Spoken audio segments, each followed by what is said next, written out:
ബഹുമാനപ്പെട്ട സാറ്, അതുപോലെ തന്നെ ഉസ്താദുമാർ, സമയം ദീർഘിപ്പിക്കുന്നില്ല. സാറിൻ്റെ വളരെ വിലപ്പെട്ട അല്പസമയത്ത് നമ്മൾ അറിഞ്ഞിരിക്കേണ്ടതും മനസ്സിലാക്കേണ്ടതും ആയ നല്ലൊരു ടോപ്പിക്കിലേക്ക് പെട്ടെന്ന് തന്നെ നമുക്ക് കിടക്കാം. അതിന് മുമ്പ് അഡോളസൻസ് ഇഷ്യൂസ് ആൻഡ് സൊല്യൂഷൻസ് എന്നുള്ള സബ്ജക്റ്റിൽ നമ്മൾ സംസാരിക്കുമ്പോൾ, അതിനെക്കുറിച്ച് ഡിസ്കസ് ചെയ്യുമ്പോൾ, ആദ്യം എന്താണ് അഡോളസൻസ് എന്നുള്ളതും എന്താണ് അതിൻ്റെ പ്രത്യേകതകൾ, അതിൻ്റെ ഫീച്ചേഴ്സ് എന്തെന്നുള്ളതും മനസ്സിലാക്കിയാൽ നമ്മുടെ ചർച്ചയ്ക്ക് ഒന്നുകൂടെ എളുപ്പമുണ്ടാവുമെന്ന് മനസ്സിലാക്കുന്നുണ്ട്. അഡോളസൻസ് എന്ന് പറയുമ്പോൾ കൗമാരപ്രായം എന്ന് മലയാളത്തിൽ നമ്മൾ വിശേഷിപ്പിക്കുന്ന ഈ ഏജ്, ഈ പ്രായം 10 മുതൽ 19 വയസ്സ് വരെയുള്ള കാലഘട്ടമായിട്ടാണ് വേൾഡ് ഹെൽത്ത് ഓർഗനൈസേഷൻ WHO പറയുന്നതനുസരിച്ച് അതിൻ്റെ ടൈം പീരീഡ്, ഏജ് പീരീഡ് അങ്ങനെയാണ് പറഞ്ഞിട്ടുള്ളത്. മറ്റു ചില പഠനങ്ങളിൽ നമ്മൾ ഇംഗ്ലീഷിൽ അതിനെ ടീനേജ് എന്നാണ് പറയുക. ടീനേജ് എന്ന് പറഞ്ഞാൽ 13, 14, 15, 16, 17, 18, 19 ഈ ടീൻ ഏജ് എന്ന് അതെങ്ങനെയാണ് അതിന് പേര് വരാനുള്ള കാരണം. ഈ 13 വയസ്സ് മുതൽ 19 വയസ്സ് വരെയാണെന്നും മറ്റു ചില പഠനങ്ങളിൽ 10 വയസ്സ് മുതൽ 24 വയസ്സ് വരെ ഈ അഡോളസൻസ് പീരീഡിൻ്റെ ഫീച്ചേഴ്സ് നിലനിൽക്കും മനുഷ്യരിൽ അല്ലെങ്കിൽ വിദ്യാർത്ഥികളിൽ എന്നും പഠനങ്ങൾ രേഖപ്പെടുത്തിയിട്ടുണ്ട്. ഇതിൻ്റെ പ്രത്യേകതകൾ എടുത്തു നോക്കുകയാണെങ്കിൽ വളരെ 1, 2, 3 ഫീച്ചേഴ്സ് മാത്രം പറഞ്ഞ് പെട്ടെന്ന് നമുക്ക് ഡിസ്കഷനിലേക്ക് കിടക്കാം. ഒന്ന്, ഈ പീരീഡിലാണ് അവരുടെ ഫിസിക്കൽ ചേഞ്ചസ് വല്ലാതെ വരിക. സാധാരണ നമ്മൾ പറയാറുള്ളത് പോലെ അവൻ്റെ ശാരീരികമായ വളർച്ച, കുട്ടികൾ ഒരു കുട്ടിത്വത്തിൽ നിന്ന് മാറി ഒരു പുരുഷനിലേക്കുള്ള യാത്രയുടെ ഇടയിലുള്ള സമയമാണ് ഈ അഡോളസൻസ് ഏജ് എന്ന് പറയുന്നത്. പൊടിമീശൊക്കെ മുളച്ചു വന്ന്, അതുപോലെ തന്നെ സൗണ്ടിലൊക്കെ ചെറിയ വ്യത്യാസങ്ങൾ വന്ന്, ഇങ്ങനെ ശരീരഭാഗങ്ങൾ, പെൺകുട്ടികളാണെങ്കിൽ അവരുടെ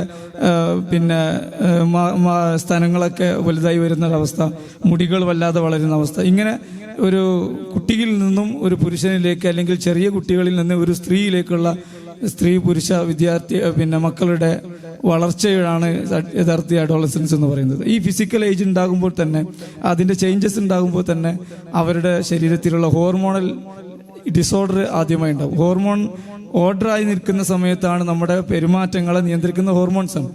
ഈ ഹോർമോൺ റെഡി ആണെങ്കിൽ നമ്മുടെ പെരുമാറ്റം വളരെ ക്ലിയർ ആയിരിക്കും. ഹോർമോൺ ഇനി അവൻ പുരുഷനാകുമ്പോൾ ഉണ്ടാകുന്ന ഹോർമോണിലേക്കുള്ള സഞ്ചാരത്തിൻ്റെ ഇടയിൽ വരുന്ന ഡിസോർഡർ, ഒരു ഇംബാലൻസ് ഉണ്ടാകുന്നത് കൊണ്ട് തന്നെ സ്വഭാവത്തിലും അവരുടെ മൂഡ് സ്വിങ്സ് ഉണ്ടാവും, അവരുടെ ഭാവവ്യത്യാസങ്ങൾ ഉണ്ടാവും, സ്വഭാവത്തിലുള്ള പെരുമാറ്റത്തിലുള്ള വ്യത്യാസങ്ങളൊക്കെ കാണാൻ സാധിക്കും. ഇത് അറിഞ്ഞ് പെരുമാറുന്ന അതെങ്ങനെ നമുക്ക് അറിഞ്ഞ് പെരുമാറാം എന്നുള്ളതാണ് നമ്മുടെ ഡിസ്കഷനിൽ നമ്മൾ കടന്നു വരിക. അതുപോലെ തന്നെ ഒരു സോഷ്യൽ ചേഞ്ചസ് അവർക്ക് ഉണ്ടാകുന്ന സമയമാണ് എന്ന് പറഞ്ഞാൽ, ഇതുവരെ അവർ കുട്ടികളായിരുന്നു. കുട്ടികൾ എന്നുള്ളതിലേക്ക് അവരെല്ലാവരും പരിരക്ഷിച്ചിരുന്നു. കുറച്ച് കഴിയുമ്പോൾ അവരൊരു ശാരീരികമായ വളർച്ചയും പക്വതയും ഉയർന്ന ക്ലാസ്സുകളിലേക്ക് വരുന്ന സമയത്ത് അവർ സമൂഹത്തിൻ്റെ ഭാഗമാകാൻ ശ്രമിക്കും. ഈ സമൂഹത്തിന്റെ ഭാഗമാകാൻ വേണ്ടി ശ്രമിക്കുന്ന ആ ഒരു മെന്റാലിറ്റിയിൽ അവരിടപെടുന്ന ഇടപെടലുകൾ, അവരുടെ സംസാരങ്ങൾ, അവരുടെ ചോദ്യങ്ങൾ, ഉത്തരങ്ങൾ, ഇത് പലപ്പോഴും പല ആളുകൾക്കും വല്ല തലവേദനയായിട്ടോ അല്ലെങ്കിൽ ഒരു പ്രശ്നമായിട്ടൊക്കെ തോന്നും. സത്യത്തിൽ അത് അവരുടെ സാമൂഹിക ഒരു സോഷ്യൽ സ്റ്റാറ്റസിന് അവർ ശ്രമിച്ചുകൊണ്ടിരിക്കുകയാണ്. സമൂഹത്തിൽ അവർ ഒരു ഇടം തേടിക്കൊണ്ടിരിക്കുകയാണ്. ഇങ്ങനെ അതിനെ പോസിറ്റീവായി നമ്മൾ മനസ്സിലാക്കുന്ന സമയത്ത് നമ്മൾക്ക് അതിനെ അംഗീകരിക്കാനും അതിനനുസരിച്ച് അവർക്ക് വേണ്ട മെന്ററിങ് കൊടുക്കാനും സാധിക്കും. അതുപോലെ തന്നെ ഒരു കോഗ്നിറ്റീവ് ചേഞ്ചസ് ഉണ്ടാവും. അതാണ് വളരെ പ്രശ്നങ്ങളായിട്ട് മാറാറുള്ളത്. ഇവരുടെ ഈ കോഗ്നിറ്റീവ് ചേഞ്ചസ് ആണ്. ഒരു മനുഷ്യന് ഒരു കോഗ്നിറ്റീവ് ചേഞ്ച് വരിക എന്ന് പറഞ്ഞാൽ ഒരു വിദ്യാഭ്യാസപരമായ ഒരു വൈജ്ഞാനികമായ ഒരു ചേഞ്ച് വരിക എന്നുള്ളത് യഥാർത്ഥത്തിൽ നല്ല പോസിറ്റീവാണ്. കാരണം ഒരു വിദ്യാഭ്യാസപരമായി ചിന്തിക്കുന്നു, വൈജ്ഞാനികമായി ചിന്തിക്കുന്നു, അല്ലെങ്കിൽ ഉയരാൻ ആഗ്രഹിക്കുന്നു എന്ന് പറഞ്ഞാൽ നമ്മുടെ നാടിൻ്റെ രാജ്യത്തിലെ യൂത്തിന് ആവശ്യമായ ഒരു ചിന്താഗതിയാണത്. അതിലൂടെ അവർ പ്രകടിപ്പിക്കൽ എന്താണെന്ന് വെച്ചാൽ അവരൊരു ക്രിട്ടിക്കൽ തിങ്കിങ്ങിലേക്ക് വരും. എല്ലാത്തിനെയും ഒരു ക്രിട്ടിക്കലായി ചിന്തിക്കും അവർ. അതുപോലെ തന്നെ അവരുടെ ഫീച്ചേഴ്സ് ഓറിയന്റഡ് ആയിട്ടുള്ള അവരുടെ ഡിസ്കഷൻസ്, സംസാരത്തിലേക്ക് അവരുടെ ഭാവിയെക്കുറിച്ച് അവർ ആശങ്കകൾ പറയും, ആഗ്രഹങ്ങൾ പറയും, ഇതൊക്കെ ഉണ്ടാവും. അപ്പോൾ ഇതിനെ ഒരു പക്ഷേ ചിലപ്പോൾ അവർ റോങ് സൈഡിൽ പോകുന്നുണ്ടാകാം. അത് തിരിച്ചറിയാനുള്ള പക്വത അവർക്ക് എത്തിയിട്ടുണ്ടാവില്ല. അപ്പോൾ പാരൻസ് ആകുന്ന ആളുകൾ, ടീച്ചേഴ്സ് ആകുന്ന ആളുകൾ അവർക്ക് മെന്റേഴ്സായി വർത്തിക്കുന്ന ഒരവസ്ഥയിലൂടെയാണ് കടന്നു പോകേണ്ടത്. അപ്പോൾ ഇത്തരം ഫീച്ചേഴ്സ് വെച്ചിട്ട് നമ്മൾ ഈ ഒരു ചുരുങ്ങിയ സമയത്ത് വളരെ സമൃദ്ധമായ കണ്ടന്റിലൂടെ ചർച്ച കൊണ്ടുപോകണം എന്നുള്ളതാണ് ഞാൻ ആഗ്രഹിക്കുന്നത്. ഇൻഷാ അല്ലാഹ് ഉസ്താദ് അതിനെക്കുറിച്ച് രാമുഖം പറഞ്ഞ് ഇഷ്യൂസ് പറഞ്ഞ് നമുക്ക് സൊല്യൂഷനിലേക്ക് പോകാം. ഇതിലെ നമ്മുടെ മനുഷ്യപ്രായത്തിലെ ഏറ്റവും അനുഗ്രഹീതമായൊരു പ്രായമാണ് കൗമാരപ്രായം. അഡോളസൻസ് എന്ന് പറയുന്നത് വളരെ ശ്രദ്ധേയമാണ്. പൊതുവെ തെറ്റിദ്ധരിക്കപ്പെടുന്നതിൻ്റെ ഭാഗമായി പലപ്പോഴും കൗമാരത്തെ, അഡോളസൻസിനെ പ്രശ്നമുള്ള പ്രായം എന്ന് അവതരിപ്പിക്കപ്പെടുന്നതും ചർച്ച ചെയ്യുന്നതും കാണാം. സത്യം പറയുകയാണെങ്കിൽ ഏറ്റവും എനർജറ്റിക്കലായ പ്രായം അഡോളസൻസ് ആണ്. ഏറ്റവും നല്ല ചിന്തയുള്ള പ്രായവും ഈ കൗമാരപ്രായമാണ്. ഈ കൗമാരപ്രായത്തെ തിരിച്ചറിഞ്ഞ് അവരോട് സമീപിക്കാൻ നമുക്ക് പറ്റിയാൽ ഒരുപാട് വിപ്ലവങ്ങളും ഒരുപാട് മാറ്റങ്ങളും ഉണ്ടാകും. പക്ഷെ അതിൽ പ്രധാനമായ 2 എലമെന്റ് ചേരേണ്ടതുണ്ട്. ഒന്ന് പാരന്റ്, മറ്റൊന്ന് എഡ്യൂക്കേഷണൽ സിസ്റ്റം. പാരന്റ് എന്ന് പറയുന്നത്, ഞാൻ ഈ അടുത്ത് നമ്മുടെ ഹാപ്പി സോണിന്റെ ഒരു ട്രെയിനേഴ്സ് ട്രെയിനിങ്ങിന്റെ ഭാഗമായിട്ട് ഒരു സർട്ടിഫിക്കേഷൻ സെറമണി നടക്കുമ്പോൾ കുറ്റ്യാടി ഭാഗത്തുള്ള ഒരു പ്രഗത്ഭനായ ഡോക്ടർ ഈ വിഷയത്തിൽ ഒരു പ്രൊജക്റ്റ് തന്നെ ചെയ്യുന്നുണ്ടായിരുന്നു. അദ്ദേഹം ആ സെഷനിൽ വന്നപ്പോൾ പറഞ്ഞു, ഞാൻ ഈ വിഷയാവതരണം നടത്തിയ ഉടനെയാണ് അദ്ദേഹത്തിന്റെ സംസാരം. അദ്ദേഹം പറഞ്ഞു, എത്ര വലിയ എഡ്യൂക്കേറ്റഡ് ആണെങ്കിലും ഈ സബ്ജക്റ്റിൽ ഒരാൾ കൃത്യമായി അവെയർ അല്ലെങ്കിൽ അയാൾ അബദ്ധത്തിൽപ്പെടും. കാരണം ഞാനൊരു പുസ്തകം CP വർക്കിയുടെ പുസ്തകത്തിലാണെന്ന് തോന്നുന്നു ഒരു സംഭവം ഉദ്ധരിച്ചത് കണ്ടിട്ടുണ്ട്. ഒരു സുഹൃത്ത്, അദ്ദേഹം ഡോക്ടറാണ്, അദ്ദേഹം തൻ്റെ ഏറ്റവും പ്രിയപ്പെട്ട ഒരു അധ്യാപകനെ കാണാൻ വേണ്ടി അദ്ദേഹത്തിന്റെ വീട്ടിലേക്ക് ചെല്ലുമ്പോൾ ഈ സുഹൃത്ത് പുറത്ത് ഉലാത്താൻ വേണ്ടി നടക്കാൻ വേണ്ടി പോയിരിക്കുകയാണ്. അപ്പൊ കുട്ടികളോട് ചോദിച്ചു, ഫാദർ എവിടെ? അപ്പോൾ 2 കുട്ടികളാണുള്ളത്. 2 കുട്ടികളും അങ്ങോട്ടും ഇങ്ങോട്ടും മുഖത്തോട് മുഖം നോക്കിയിട്ട് ചോദിച്ചു, ഹിറ്റ്ലറോ എന്ന് ചോദിച്ചു. അപ്പോൾ ഇയാള് ചോദിച്ചു, എന്തേ നിങ്ങൾ അച്ഛനെ കുറിച്ച് അങ്ങനെ പറഞ്ഞത്, ഫാദറെ കുറിച്ച് അങ്ങനെ പറഞ്ഞത്? അപ്പോ അവര് പറഞ്ഞു, നിങ്ങൾ കണ്ടില്ലേ ഞങ്ങള് ഈ ഇരിക്കുന്നത്, ഞങ്ങൾക്കും കളിക്കാനൊക്കെ പൂതിയുണ്ട്. സ്കൂൾ വിട്ട് വന്നിട്ട് കളിക്കാനൊന്നും അനുവദിക്കാതെ ഞങ്ങളിങ്ങനെ ബ്രേക്ക് ചെയ്തിരിക്കുന്നത് ഈ പിതാവാണെന്നുള്ളതാണ് അദ്ദേഹത്തിന്റെ ഭാഷ്യം. അതിന്റെ മാറ്റർ അദ്ദേഹം ആകെ ഞെട്ടിപ്പോയി. കാരണം എപ്പോഴും ഇവർ സുഹൃത്തുക്കൾ തമ്മിൽ സംസാരിക്കുന്ന സമയത്ത് കുട്ടികളും ഈ ഫാദറും തമ്മിൽ നല്ല ബന്ധമാണ്, അച്ഛനും തമ്മിൽ നല്ല ബന്ധമാണ് എന്നാണ് അദ്ദേഹം എപ്പോഴും പറയുന്നത്, അദ്ദേഹം കരുതുന്നത്. അപ്പോ ഇവരോട് ഈ പഠിക്കാൻ വേണ്ടി സൗകര്യം ഒരുക്കി കൊടുക്കുകയും പഠിക്കാൻ ഇരുത്തുകയും ചെയ്യുന്ന സമയത്ത് ഇവരെ ഈ രീതിയിൽ ബ്രേക്ക് ചെയ്തിരിക്കുന്നത് കൊണ്ട് അവർക്ക് ഫീൽ ചെയ്യുന്നത് ഇതാണ്. എന്നാൽ അതേ സ്ഥാനത്ത് ചെറിയൊരു മാറ്റം, അഡോളസൻസ് എന്ന പ്രായത്തെ മനസ്സിലാക്കിയിട്ടുള്ള പെരുമാറ്റത്തിലെ ചെറിയൊരു മാറ്റം എന്താണ് വേണ്ടതെന്ന് ചോദിച്ചാൽ, ആ കുട്ടികളോട് സംസാരിക്കുന്ന സമയത്ത് അഡോളസൻസിന്റെ ഒരു പ്രത്യേകതയാണ് അവർ ഒരു അഡൽട്ടിലേക്ക് സഞ്ചരിക്കുന്ന സമയം ഞാനൊരു അഡൽട്ടാണ് അല്ലെങ്കിൽ ഞാനൊരു വ്യക്തിയാണ് എന്ന് അംഗീകരിക്കുക.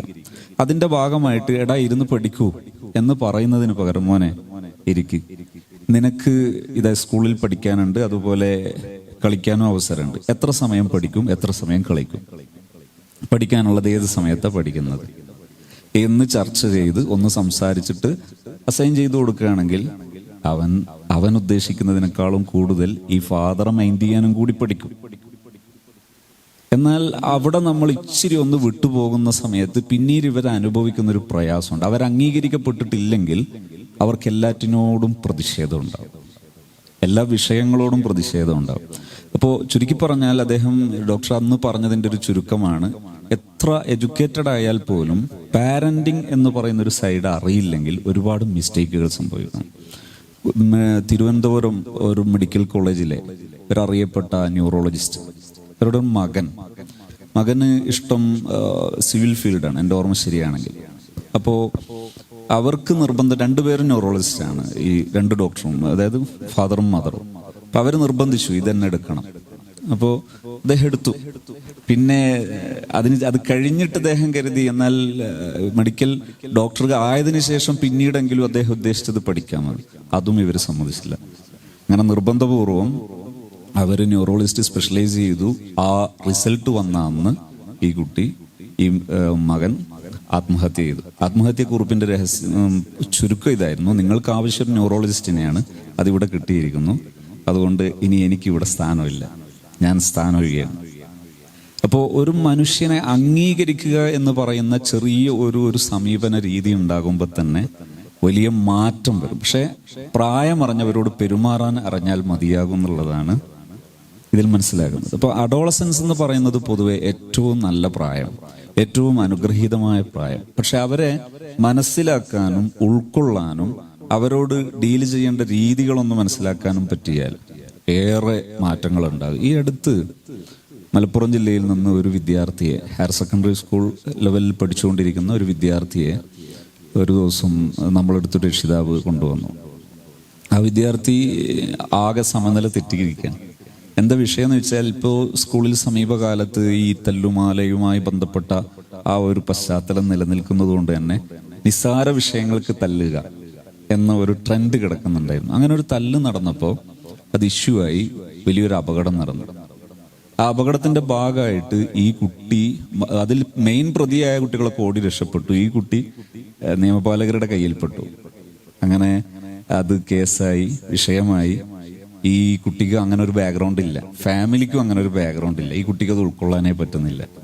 അങ്ങനെ എൻ്റെ അടുത്ത് വന്നു, കുറെ സംസാരിച്ചു. അത്യാവശ്യം റിലീസ് ആകുന്ന സമയത്ത് ഈ കുട്ടി ബ്ലോക്ക് ഒഴിവാകുന്ന സമയത്ത്, മെന്റലി ഒരു ബ്ലോക്ക് ഒഴിവാകുന്ന ഒരു സമയത്ത് ഈ കുട്ടി പറഞ്ഞൊരു വാക്കുണ്ട്, എൻ്റെ പിതാവ് എങ്ങാനും, അദ്ദേഹം വിദേശത്താണ്, ഇപ്പൊ കൂടെ ഉണ്ട്, എപ്പോഴെങ്കിലും ഒരു തവണയെങ്കിലും എന്നോട് മോനെ എന്തൊക്കെയുണ്ട് വിശേഷം എന്നൊന്ന് ചോദിച്ചിരുന്നെങ്കിൽ എനിക്ക് ഇങ്ങനെ ഒരു അവസ്ഥ വരൂലായിരുന്നു. ആ കുട്ടി പറഞ്ഞൊരു വാക്കാണത്. അതായത് ബ്ലോക്ക് ഒന്ന് ഒഴിവായ സമയത്ത് ആ കുട്ടി പറയുന്നത്, എന്നോടെപ്പോഴും എൻ്റെ പിതാവ് ആകെ ചോദിച്ചൊരു ചോദ്യം, നിനക്ക് മാർക്ക് എത്രയുണ്ട്, പഠിക്കാറുണ്ടോ? ഇതല്ലാതെ ഇതുപോലെ ഒന്ന് രണ്ട് കുറ്റാന്വേഷണ മനോഭാവമുള്ള ഒന്ന് രണ്ട് ചോദ്യങ്ങളല്ലാത്ത ഒരു, എന്നെ ഒന്ന് പരിഗണിച്ച് എന്തൊക്കെയുണ്ട് മോനെ വിശേഷമെന്നോ, സുഖം തന്നെയാണെന്നോ, ആണോന്നോ, അങ്ങനെ ഒരു ചോദ്യം ചോദിച്ചൊരു ഘട്ടം എൻ്റെ ജീവിതത്തിൽ ഉണ്ടായിരുന്നെങ്കിൽ ഞാൻ ഇങ്ങനെ ഒരു കുറ്റകൃത്യത്തിൽ പെടില്ലായിരുന്നു എന്ന് ആ കുട്ടി പറഞ്ഞപ്പോൾ ഞാൻ വളരെയേറെ ചിന്തിച്ചു പോയി. ചുരുക്കി പറഞ്ഞാൽ ഏറ്റവും കൂടുതൽ ആരെയും ഉൾക്കൊള്ളാൻ ഇവർ സന്നദ്ധരാണ്. പക്ഷെ അവരെ ഉൾക്കൊള്ളണം. അവരെ ഉൾക്കൊള്ളാൻ സന്നദ്ധമാണെങ്കിൽ അവർക്ക് സുഖങ്ങളെക്കാൾ വലുത് എന്താണ്? മറ്റുള്ളവർക്ക് വേണ്ടി മറ്റുള്ളവരെ സേവ് ചെയ്യുക. ഇതൊക്കെ അവരുടെ ഉള്ളിലുണ്ട്. പിന്നൊന്ന് നശിപ്പിക്കപ്പെടുന്ന മറ്റൊരു ഭാഗം ഞാൻ മനസ്സിലാക്കിയത്, പാരൻസിന്റെ സമീപനത്തിൽ ഇവരോടുള്ള സ്നേഹത്തിന്റെ ഭാഗമായി പലരും വഴങ്ങുന്നത് കാണുന്നുണ്ട്. വഴങ്ങുന്നൊരു രക്ഷിതാവിനോട് ഒരിക്കലും ഒരു അഡോളസൻസുകാരന് ബഹുമാനം ഉണ്ടാവില്ല, മതിപ്പുണ്ടാവില്ല. ഒരു രക്ഷിതാവ് എത്ര എഡ്യൂക്കേറ്റഡ് ആണെങ്കിലും, എത്ര വലിയ പൊസിഷനിൽ ഇരിക്കുന്ന രക്ഷിതാവാണെങ്കിലും, ആ രക്ഷിതാവ് ഈ കുട്ടിയോട് പറയുന്നത് എന്തിനും വഴങ്ങുന്ന ഒരു രക്ഷിതാവാണെങ്കിൽ ആ രക്ഷിതാവിനോട് ഒരിക്കലും മതിപ്പുണ്ടാവില്ല. പലപ്പോഴും അത് കുട്ടിയോടുള്ള ഒരു സ്നേഹമായിട്ടാണ് രക്ഷിതാക്കൾ തെറ്റിദ്ധരിക്കുന്നത്. എനിക്ക് തോന്നുന്നു ഇത്തരം അനുഭവങ്ങൾ ഒന്നുകൂടെ പബ്ലിക്കിലേക്ക് ഇറങ്ങി ഇടപെടുന്ന ആൾ എന്നുള്ള നിലയ്ക്ക് സാറിന് ഒന്നുകൂടെ അതിൽ അനുഭവങ്ങൾ പറയാമെന്നുണ്ടാവും തോന്നുന്നു. തീർച്ചയായും. എല്ലാവർക്കും നമസ്കാരം. കൗമാരപ്രായത്തെക്കുറിച്ച് ഈ ആമുഖമായി ബഹുമാനപ്പെട്ട ഉസ്താദ് പറഞ്ഞു. അതുപോലെ തന്നെ സൈക്കോളജിസ്റ്റ് കൂടിയിട്ടുള്ള അല്ലേ അബ്ദുൽ ഹക്കീം ഉസ്താദും പറഞ്ഞു. ഇത്ര മനോഹരമായിട്ടാണ് നിങ്ങളുടെ പ്രായം, വളരെ ബ്യൂട്ടിഫുൾ ആയിട്ടുള്ള മനോഹരമായിട്ടുള്ള ഒരു 13-നും 19-നും ഇടയിലുള്ള ഒരു കൗമാരപ്രായക്കാരാണെങ്കിൽ അതിനേക്കാൾ മനോഹരമായി പറഞ്ഞു വെക്കുന്നുണ്ട് ഇവർ. ഞങ്ങൾക്കൊക്കെ ഞങ്ങളുടെ ശൈശവവും ബാല്യവും കഴിഞ്ഞ് ഞങ്ങൾ കൗമാരത്തിലേക്ക് ഞങ്ങളൊക്കെ പ്രവേശിച്ചപ്പോൾ ഇതുപോലെയുള്ള വേദികൾ കിട്ടിയിരുന്നില്ല എന്നുള്ളതാണ്. അല്ലെങ്കിൽ ചിലപ്പോൾ ഇതൊക്കെ റബ്ബിൻ്റെ അല്ലേ, ജഗന്നിയന്താവായ റബ്ബിൻ്റെ അനുഗ്രഹം കൊണ്ടാണ് നമ്മളൊക്കെ ഈ വേഷമിടാനൊരു നിയോഗം ഉണ്ടായിട്ടുണ്ടാകുക. ചിലപ്പോൾ വേറെ ഏതെങ്കിലും മേഖലകളിൽ ആയിരിക്കാം. പക്ഷേ ഇത് കുറ്റകൃത്യങ്ങളും ആയിട്ട് നമുക്ക് ബന്ധിപ്പിക്കണം. അതിനുള്ള സൊല്യൂഷൻ അതിലേക്കാണ് എന്നെ ഇവിടെ വിളിച്ചതിൽ ഉള്ള ഒരു പ്രത്യേകത. പൂച്ചയ്ക്ക് എന്താണ് പൊന്നുരക്കുന്ന സ്ഥലത്ത് കാര്യം എന്നുള്ളതാണ് സാധാരണ. എങ്കിൽ കൂടിയിട്ട് WHO വേൾഡ് ഹെൽത്ത് ഓർഗനൈസേഷൻ പറയുന്നത് 10 മുതൽ 11 മുതൽ തന്നെ കൗമാരപ്രായം, അതായത് ടീനേജ് തുടങ്ങുന്നുണ്ട്. അദ്ദേഹം പറഞ്ഞു 13 to 19 ആണ് പറയണത്. അപ്പോൾ വേൾഡ് ഹെൽത്ത് ഓർഗനൈസേഷൻ പറയുന്നത് പല രാജ്യങ്ങളും, അതായത് നമ്മളെക്കാൾ കൂടുതൽ ഉണർന്നും ഉയർന്നും ചിന്തിക്കുന്ന രാജ്യങ്ങളിലെ ആയിരിക്കാം. കാരണം നമ്മളെക്കാൾ കൂടുതൽ വിവര സാങ്കേതിക വിദ്യകളൊക്കെ ഫലപ്രദമായിട്ട് വികസിപ്പിച്ച രാജ്യങ്ങളാണ് നമുക്ക് മുമ്പ്. ഇന്നൊക്കെ എല്ലാത്തിൻ്റെ നെറുകയിൽ നമ്മളുമുണ്ട്, നമ്മുടെ ഇന്ത്യയുണ്ട്. ഞാനും നിങ്ങളും ഉൾക്കൊള്ളുന്ന നമ്മുടെ രാജ്യം പരമോന്നതങ്ങളിലേക്കൊന്നും ഉയർന്ന ചിന്തകളിൽ ആണ് നമ്മൾ നിൽക്കുന്നത്, അല്ലേ? സംശയം ഉണ്ടാ കാര്യത്തില്, ഏതൊരു കാര്യത്തിലാണെങ്കിലും ശരി.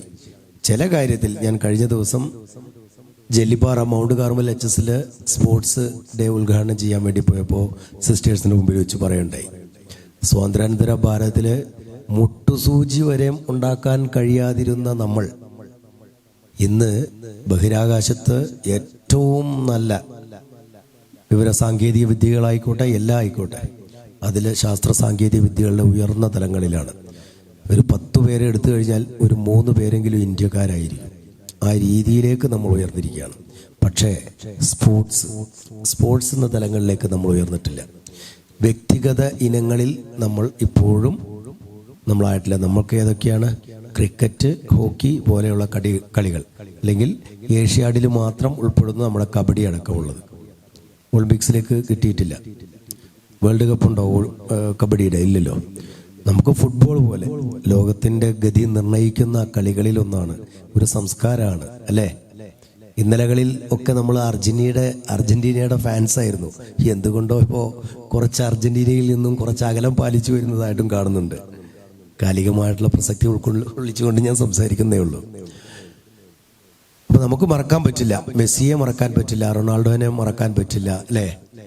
പെലെ തൊട്ട് ഇങ്ങോട്ട്, മറഡോണ തൊട്ട് നമുക്കിങ്ങോട്ട് ഒരുപാട് പേരെ മറക്കാൻ കഴിയില്ല, അല്ലേ? സിനദൈൻ സിദാൻ തൊട്ട്, റൂട്ട് ഗുള്ളിറ്റ് തൊട്ട്, അല്ലേ? അങ്ങനെ ഇതിനു മുൻപുള്ള റൊണാൾഡോ, അതൊക്കെ നമുക്കറിയാം. പക്ഷേ നമുക്ക് നമ്മുടെ സമൂഹത്തിന് ഞാൻ ഖയ്യൂം എന്നുള്ള പേരാണെങ്കിൽ ഞാനായി ജനിച്ച് വളർന്ന് മരണപ്പെട്ടുകൂടാ. ഈ സമൂഹത്തിന് നമ്മുടെ ഭാഗത്ത് നിന്നും എന്തെങ്കിലും ഒരു സംഭാവന നമ്മൾ നൽകിയേ മതിയാവും. നമുക്ക് കുറ്റം എന്താണ്? കുറ്റം എന്ന് പറഞ്ഞാൽ എന്താണ്?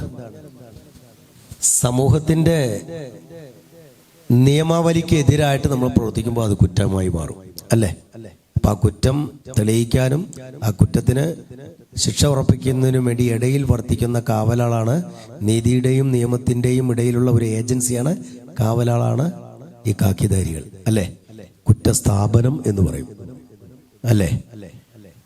അപ്പൊ നമുക്ക് ഇതിൽ ഒരുപാട് പ്രശ്നങ്ങൾ വരുന്നുണ്ട്. IT ആക്ടിലൊക്കെ 66A, B, അങ്ങനെ D, 66, 67 IT ആക്ടിലാണ്. ഇൻഫർമേഷൻ ടെക്നോളജി 2000 വന്ന ആക്ടാണ്. അതിലൊരുപാട് കാര്യങ്ങൾ വരുന്നുണ്ട്. അപ്പൊ ചുരുക്കി പറഞ്ഞാൽ ഈ തല്ലുമാല എന്ന് പറഞ്ഞല്ലോ, ഒരു ട്രെൻഡായി മാറിയിരിക്കുകയാണ്.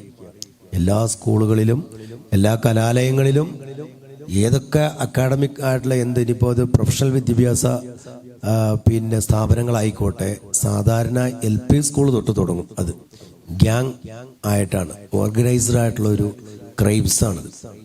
അതിൽ നിന്നും എന്താണ് ഉയർക്കൊള്ളുന്നതെന്ന് നമുക്ക് മനസ്സിലാവുന്നില്ല. ഹിറ്റ്ലറൊക്കെ ലക്ഷോപലക്ഷം പേരെ കൊന്ന ഒരാളാണ്. അയാളുടെ അവസാനം എന്താണ്? ഇപ്പൊ കായികപരമായിട്ടോ അല്ലാതെയോ അല്ല വിജയം നമുക്ക് കൈവരിക്കേണ്ടത്, നേട്ടം കൈവരിക്കേണ്ടത്. നമുക്ക് യുക്തിയിലൂടെയും ബുദ്ധിയിലൂടെയും മാന്യതയിലൂടെയുമാണ്, അല്ലേ? ബെസ്റ്റ് അപ്രോച്ച്, ആറ്റിറ്റ്യൂഡ്, ബിഹേവിയർ, ഇതൊക്കെയാണ് നമ്മൾ മാറ്റിയെടുക്കേണ്ടത്, നമ്മുടെ സമീപനങ്ങൾ, അല്ലേ? ഇവിടെ ബഹുമാനപ്പെട്ട ഹക്കീം ഉസ്താദ് പറഞ്ഞു, പാരന്റിങ്ങിൽ അത് വലിയ ഒരു ഘടകം തന്നെയാണ് പാരന്റിങ് ഇക്കാലത്ത്. കഴിഞ്ഞ ദിവസം എൻ്റെ ഒരു അനുഭവം പറയാം. ഞാൻ ജോലി ചെയ്യുന്ന, ഞാൻ CRO കൂടിയിട്ടാണ്, സബ് ഇൻസ്പെക്ടറിന്റെ കൂടെ CRO. ഞാൻ എപ്പോഴും പറയാറുണ്ട്, കമ്മ്യൂണിറ്റി റിലേഷൻ ഓഫീസർ എന്നാണ്. ജനമൈത്രിയുടെ എല്ലാ വിഷയങ്ങളും വരും. കഴിഞ്ഞ ദിവസം നമ്മുടെ തൊട്ടടുത്തുള്ള ഒരു വിദ്യാഭ്യാസ സ്ഥാപനത്തിൽ നിന്നും 9ാം ക്ലാസ്സിൽ പഠിക്കുന്ന ഒരു പെൺകുട്ടിയെ അതിൻ്റെ മുഖം നെറ്റി തൊട്ടിങ്ങോട്ട് 2 വശവും കീറി മാന്തി പൊളിച്ചിരിക്കുകയാണ്. കഴുത്തിൻ്റെ ഈ 2 ഭാഗവും കീറി പൊളിച്ചിരിക്കുകയാണ്. വേറൊരു കുട്ടിയാണ് ചെയ്തിരിക്കുന്നത്. ഇവളേക്കാൾ കായികപരമായിട്ട് കുറച്ച് കൂടുതൽ കരുത്തുള്ള മറ്റൊരു പെൺകുട്ടിയാണ്. അതായത് കൗമാരപ്രായത്തിന്റെ ആദ്യ സ്റ്റേജാണ് ഈ 13, 14, 15, അല്ലേ? പിന്നെയാണ് 16, 17 second stage, middle. 18, 19 last stage of the teenage. അപ്പൊ ഇതിന്റെ ഫസ്റ്റ് സ്റ്റേജിൽ തന്നെയാണ്. അപ്പൊ ഞാനിത്, ഈ കുട്ടിയെ നമുക്കൊരു അക്രമം നടത്തിയ അല്ലെങ്കിൽ ഒരു ക്രൈം നടത്തി കഴിഞ്ഞാൽ ആ ക്രൈം നടത്തിയ ആളെയല്ല നമുക്ക് ഇല്ലായ്മ ചെയ്യേണ്ടത്, ആ ക്രൈമിനെയാണ്, ആ കുറ്റകൃത്യം. അതിലേക്ക് ഞാനൊന്ന് എത്തിപ്പെടാൻ വേണ്ടി ശ്രമിച്ചു. ഇവർ പറഞ്ഞു സ്വാഭാവികമായിട്ടും ഇപ്പോൾ നമ്മുടെ ഏതെങ്കിലും സ്വന്തം മക്കളെയാണ്, അല്ലെങ്കിൽ നമ്മുടെ സുഹൃത്തുക്കളുടെ അല്ലെങ്കിൽ റിലേറ്റീവ്സിൻ്റെ ഒരു കുട്ടിയെയാണ് മറ്റൊരു കുട്ടി ഇതിങ്ങനെ ചെയ്താൽ അതൊരു പെൺകുട്ടിയാണ്, 14ാമത്തെ വയസ്സിലേക്ക് പ്രവേശിക്കുന്നേ ഉള്ളൂ, എൻ്റെ മുഖമൊക്കെ മാന്തി പൊളിച്ചു വെച്ചിരിക്കുക. അപ്പം ഈ എതിർചേരിയിൽ നിൽക്കുന്ന ആ കുട്ടി ശരിക്ക് CCL ആണ്, CCL എന്നാണ് പറയാൻ പാടുള്ളൂ, നിയമവുമായി സമരസപ്പെടാത്തയാൾ. 18 വയസ്സിൽ താഴെയുള്ള കുറ്റവാളിയെ പ്രതി എന്ന് പോലും വിളിക്കാൻ പാടില്ല നിയമം. അപ്പൊ ആ കുട്ടിയോട് ആ കുട്ടിയെ ഞങ്ങൾക്ക് വിളിക്കാൻ പറ്റില്ല. അതിന് CWCയുടെ ചൈൽഡ് ലൈനിന്റെ ആൾക്കാർക്ക് ഞങ്ങൾ ലെറ്ററാണ് കൊടുക്കുക. ഈ കുട്ടി സ്ഥിരമായി ഇത്തരം കുറ്റകൃത്യങ്ങളിൽ അല്ലെങ്കിൽ നിയമലംഘന പ്രവർത്തനങ്ങളിൽ അല്ലെങ്കിൽ മുതിർന്ന ആളുകൾ ചെയ്യുന്ന തരത്തിലുള്ള കുറ്റകൃത്യങ്ങളിൽ പങ്കാളിയാകുന്നു. ഇതിന് എന്താണ് ഈ കുട്ടിക്ക് ഈ പ്രശ്നത്തിന് കാരണം എന്താണ്? ഇതൊന്ന് കൗൺസിലിംഗ് ചെയ്ത് ഇതിനുള്ള റിപ്പോർട്ട് തരണം എന്ന് പറഞ്ഞിട്ട് ഒരു റിപ്പോർട്ട് അയക്കും. ഭരണഘടനാ സ്ഥാപനമാണ് CWC ഒക്കെ, ചൈൽഡ് വെൽഫെയർ കമ്മിറ്റിയൊക്കെ, ജില്ലാതലങ്ങളിൽ ഒന്നാണ്, ഭയങ്കര അധികാരമുള്ളതാണ്. അപ്പം അത് കൊടുക്കാമെന്ന് വിചാരിച്ച് ഞങ്ങൾ ഇരിക്കുകയാണ്. ഈ കുട്ടിയെ കുറിച്ച് എന്താണ് അറിയണമല്ലോ. അങ്ങനെ ഈ പാരന്റിന് ഞങ്ങൾക്ക് സ്റ്റേഷനിൽ പരാതി, സ്കൂളിൽ ഒരു പരാതി കൊടുത്തു. സ്കൂൾ അധികൃതർ PTA അതുപോലെ തന്നെ അവിടുത്തെ HM അടക്കമുള്ളവർ നമ്മുടെ സ്കൂളിൽ പരാതി കൊടുക്കാൻ പറഞ്ഞു. അമ്മയും അച്ഛനും നമ്മുടെ സ്റ്റേഷനിൽ വന്ന് പരാതി നൽകുന്നു. ഈ കുട്ടി ഇങ്ങനെ ചെയ്യുന്നു, പാരന്റിങ് ശരിയല്ലാത്തത് കൊണ്ടാണ്. ഈ കുട്ടി ഇനി തുടർന്നും ആ വിദ്യാലയത്തിൽ പഠിച്ചു കഴിഞ്ഞാൽ എൻ്റെ മോൾക്ക് മാത്രമല്ല സമാനമായിട്ട് ഇതിനു മുൻപും ഈ കുട്ടി ഇത്തരം കുറ്റകൃത്യങ്ങളിൽ ഏർപ്പെട്ടിട്ടുണ്ട്, ഞങ്ങൾക്ക് ബുദ്ധിമുട്ടാണ് എന്ന് പറഞ്ഞിട്ടാണ് തരുന്നത്. ഞങ്ങൾ പാരൻസിനെ വിളിച്ചു. പക്ഷേ പാരൻസിൻ്റെ കൂടെ 2 കുട്ടികളും വന്നു, നിഷ്പക്ഷരായിട്ടുള്ള 2-3 പാരൻസ് വന്നു, PTA അംഗങ്ങൾ വന്നു, സ്ത്രീകളാണ് കൂടുതൽ, അവരെ മക്കളെ കൊണ്ടു. അപ്പം ഈ കുട്ടിയോട് ഞാൻ ചോദിക്കുകയുണ്ടായി, എന്താ മോളെ ഇങ്ങനെ? കുട്ടി നോർമലല്ല, കുട്ടി സംസാരിക്കുന്നത്. അപ്പം എനിക്ക് മനസ്സിലായി ആ കുട്ടി ജീവിച്ചു വരുന്ന ആ ചുറ്റുപാടിൽ നിന്നുമാണ് ആ കുട്ടിയെ അതിലേക്ക് എത്തിച്ചത്. നോക്കിയപ്പോൾ ഞാൻ കുട്ടിയുടെ കൈയൊക്കെ, ഒരു പെൺകുട്ടിയാണ്, നല്ല കരുത്തുറ്റ കൈ. അപ്പോൾ ഇവരുടെ പാരൻസിന് മാറ്റിയിട്ട് ഞാൻ വേറെ പാരൻസ് ഈ കുട്ടിയെ തിരിച്ചറിയുന്ന ആൾക്കാർ സാറിൻ്റെ അടുത്ത് വേറൊരു കാര്യം പറയുന്നതാണ്. ഈ മോള് നേരത്തെ തൊട്ട് ഇതായിരുന്നു, 8ാം ക്ലാസ്സിൽ വെച്ചിട്ട് നിർത്തിയെന്നാണ് വിചാരിച്ചത്, ഇപ്പൊ കുറച്ച് കുറഞ്ഞു വരുന്നുണ്ട്. ഈ കുട്ടിക്ക് ഒരു പ്രത്യേകതയുണ്ട്, ഈ കുട്ടി വീട്ടിലെ എല്ലാ പണിയും ചെയ്യും, അമ്മേനെ സഹായിക്കുന്നത് മാത്രമല്ല ഈ കുട്ടി ഒറ്റയ്ക്ക് തന്നെ ഒരു പ്രായപൂർത്തിയായ നല്ലൊരു സ്ത്രീ ചെയ്യുന്ന എല്ലാ പണികളും ചെയ്യും, അതിനേക്കാൾ കൂടുതൽ ചെയ്യുമെന്ന് പറയുന്നുണ്ട്. അപ്പൊ ഞാൻ ആ കുട്ടിയുടെ അടുത്ത്, മോളെ അതിൽ നിന്നെ അപ്രീഷിയേറ്റ് ചെയ്യുന്നു, പക്ഷേ നീ ചെയ്ത ഈ പ്രവൃത്തി നിന്റെ നഖങ്ങൾ നീട്ടി വളർത്തിയൊരു കുട്ടിയാണ്. ഈ കണ്ണുകളിലേക്ക് പോയിരുന്നെങ്കിൽ കൃഷ്ണമണി വരെ ചൂഴ്ന്ന് എടുക്കാമായിരുന്നു, ആ രീതിയിലാണ് ചെയ്തിരിക്കുന്നത്. ഇവർ പരസ്പരം കുറ്റമേറ്റു പറഞ്ഞു, ഒരിക്കലും ഇനി ചെയ്യില്ല, ആവർത്തിക്കില്ല എന്ന് പറഞ്ഞു. പാരൻസ് പറഞ്ഞു, കെട്ടിപ്പിടിച്ചു, പ്രശ്നങ്ങൾ അവിടെ കൊണ്ട് അവസാനിച്ചു. പക്ഷെ അതിലേക്ക് നയിച്ച കുറച്ച് സംഭവങ്ങൾ നമുക്കിവിടെ പറയാൻ പറ്റില്ല. അങ്ങനെ നിരവധി, ഇതിപ്പോ ഇന്നലെ മിനിഞ്ഞാന്ന് ഒരാഴ്ചക്കുള്ളിൽ നടന്ന ഒരു പ്രശ്നം. ഞാൻ ഒരു 5 ദിവസത്തിന് മുൻപ് ഞങ്ങൾ കൗൺസിലിംഗ് കൊടുത്ത ഒരു കേസാണ് ഈ പറയുന്നത്. ശരിക്കും കൗൺസിലിംഗ് ഞങ്ങൾക്ക് കൊടുക്കാൻ കഴിയില്ല, പക്ഷെ ഒരു പാരന്റ് എന്ന നിലയിൽ നമുക്ക് കൊടുക്കാം. ഞാനും ഒരു പാരന്റ് ആണല്ലോ, ഞങ്ങൾ ഇരിക്കുന്നവരൊക്കെ ഒരു പാരന്റ് ആണല്ലോ. ആ ഏജിലൂടെയാണല്ലോ നമ്മുടെ മക്കളും കടന്നു വരുന്നത്. നമ്മളെ പോലീസ് എന്ന കുപ്പായം നമ്മൾ അഴിച്ചു വെച്ച് നമ്മളൊരു അധ്യാപകന്റെ കുപ്പായത്തിലേക്ക് നമ്മൾ കയറും. പക്ഷെ എന്തുകൊണ്ടോ അവിടുത്തെ അധ്യാപകര് ഇത് സ്ഥിരമായിട്ടുള്ള പ്രശ്നമായതുകൊണ്ട് അവർക്കിത് താങ്ങാൻ കഴിയുന്നില്ല, അല്ലെങ്കിൽ അവർക്കത് മാനേജ് ചെയ്യാൻ പറ്റാത്ത രീതിയിലേക്കായി. ഇനി മറ്റൊരു വിഷയം, കഴിഞ്ഞ ദിവസം തന്നെ ഇതേപോലെ തന്നെ 21 വയസ്സ് പൂർത്തിയാകാത്ത ഒരു ആൺകുട്ടി 18 വയസ്സ് പൂർത്തിയാകാത്ത ഒരു പെൺകുട്ടിയുമായി, അട്ടപ്പാടിയുടെ വിനോദസഞ്ചാര കേന്ദ്രങ്ങൾ ഏതൊക്കെയാണെന്ന് നിങ്ങൾക്ക് പറയാതെ തന്നെ അറിയാലോ, അവിടെ പോകുന്ന സാഹചര്യം. ഒന്നല്ല, ഒരുപാട് കുട്ടികൾക്ക് ഇത്തരം അവര് കാണുന്നതും കേൾക്കുന്നതും ഒക്കെ കൗതുകങ്ങളാണ് ഈ പ്രായത്തിൽ. നിങ്ങൾ അല്ലേ, അവര് വിനോദത്തിന് വേണ്ടിയാ പോകുന്നത്. പക്ഷെ കഴുകൻ കണ്ണുകളുമായിട്ടാണ് ഇത് നിൽക്കുന്നത്. ഒരു ക്രൈമിലേക്ക്, ഇത്തരം ക്രൈമുകളിലേക്ക് എടുത്തു ചാടിക്കഴിഞ്ഞാൽ അതിൽ നിന്നും ഒരിക്കലും മോചിതരാകാൻ കഴിയില്ല. ആ ഒരു ട്രോമ പെൺകുട്ടികൾക്കാണ് ധാരാളം, ആൺകുട്ടികൾക്കുമുണ്ട്. ആ ട്രോമയിൽ നിന്നും പിന്നെ പിടിച്ച് കയറാൻ ചിലപ്പോൾ പറ്റിയെന്നുമില്ല. ഇപ്പം ഇത് ഹൈടെക് യുഗമാണ് അല്ലേ? ഹൈടെക് യുഗമാണ്. ഒരു സ്വിച്ച് ഇട്ട. എന്തുകൊണ്ടാണ് ഇസ്രായേലുമായിട്ട് ലോകത്തിലെ 193ഓളം കൺട്രീസ് ഉണ്ട്, അതിൽ 183ഓളം രാജ്യങ്ങൾ എതിർത്തു. നാറ്റോ കംപ്ലീറ്റ് എതിർത്തിരിക്കുകയാണ്. ഐക്യരാഷ്ട്രസഭയിലെ 143 കൺട്രീസ് അല്ലാതെ തന്നെ എതിർത്തിരിക്കുകയാണ് ഇസ്രായേലിന്റെ യുദ്ധക്കൊതിക്കെതിരെ.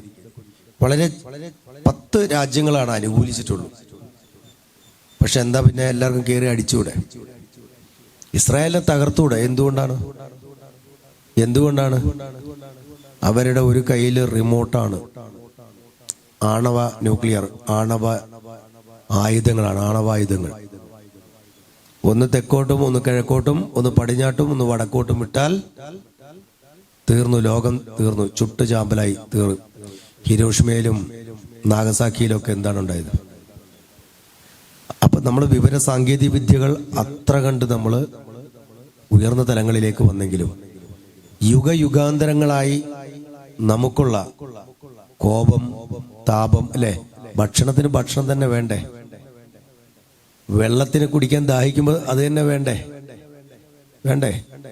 ഞാൻ താങ്കളെ ഒന്ന് അടിച്ചു ഒരാവശ്യമില്ലാതെ, താങ്കൾക്കുണ്ടാവുന്ന തിരിച്ച് എന്നോട് കാണിക്കുന്ന ഒരു ഇതുണ്ടാവും, അതാണ് കോപം.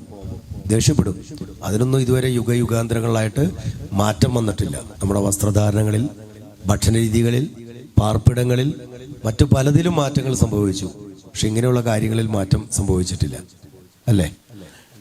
അപ്പോൾ കുട്ടികൾക്ക് ഒരുപാട് കുറ്റകൃത്യങ്ങളിലേക്ക് ഉൾപ്പെടാൻ, അല്ലെങ്കിൽ അതിലേക്ക് അല്ലേ അങ്ങോട്ട് ചാടരുതെന്ന് പറഞ്ഞാൽ അവിടെ എന്താണെന്ന് അറിയാൻ വേണ്ടിയിട്ട് എത്തി നോക്കുന്ന, അല്ലെങ്കിൽ ചാടിയിട്ട് നോക്കാവുന്ന ഒരു പ്രായമാണ് ഇപ്പോൾ ഉള്ളത്. പക്ഷെ അതിൽ ഒരുപാട് പ്രശ്നങ്ങളുമുണ്ട്. നിങ്ങളൊരു കുറ്റകൃത്യങ്ങളിൽ ഉൾപ്പെട്ട് കഴിഞ്ഞാൽ FIR ഇടുവോ? ആർക്കെങ്കിലും അറിയാമോ? FIR ഇടുവോ 18 വയസ്സിൽ താഴെയുള്ള ഒരാൾക്ക്? FIR എന്ന് പറഞ്ഞാൽ എന്താ? First information report. പണ്ട് IPC, ഇന്ത്യൻ പീനൽ കോഡ്, ഇപ്പോൾ ഭാരതീയ ന്യായ സംഹിത. പണ്ട് ക്രിമിനൽ പ്രൊസീജിയർ കോഡ്, ഇപ്പൊ ഭാരതീയ നാഗരിക സുരക്ഷാ സംഹിത. ഭാരതീയ നാഗരിക സുരക്ഷാ സംഹിത അതിലേക്ക് മാറി. ഇന്ത്യൻ തെളിവ് നിയമം അതിപ്പോ BSA, ഭാരതീയ സാക്ഷി അധികാരമായി. 18 വയസ്സിന് താഴെയുള്ള ഒരാൾക്ക് ഞങ്ങൾ എന്ത് ചെയ്യും? SBR, സോഷ്യൽ ബാക്ക്ഗ്രൗണ്ട് റിപ്പോർട്ട് ആർക്കയക്കും? JJBക്ക്, ജുവനൈൽ ജസ്റ്റിസ് ബോർഡ്, CJMന്റെ ചീഫ് ജുഡീഷ്യൽ മജിസ്ട്രേറ്റിന്റെ പവറുള്ള ആ പ്രത്യേക കോടതിയിലേക്ക് ഞങ്ങൾ ഇദ്ദേഹം ചെയ്ത കുറ്റകൃത്യങ്ങൾ അതേപടി ഒരു FIRൽ എന്ത് ചെയ്യുന്നു അതേപോലെ. FIRന് എന്തൊക്കെയാ വേണ്ടത്? ഫസ്റ്റ് ഇൻഫർമേഷൻ റിപ്പോർട്ടിൽ അതിലേക്ക് വരാം. നമുക്ക് എന്തൊക്കെ വേണം? ഒരു കംപ്ലൈന്റ് ഉണ്ടാവണം, ഒരു പരാതിക്കാരനുണ്ടാവണം, ഒരു എതിർകക്ഷിയായിട്ടുള്ള ഒരാൾ, ഒരു പ്രതി വേണം, ഒരു കുറ്റകൃത്യം അതിലുണ്ടായിരിക്കണം, ഒരു സംഭവ സ്ഥലം വേണം അല്ലേ? അത് എപ്പോൾ, എവിടെ വെച്ച്?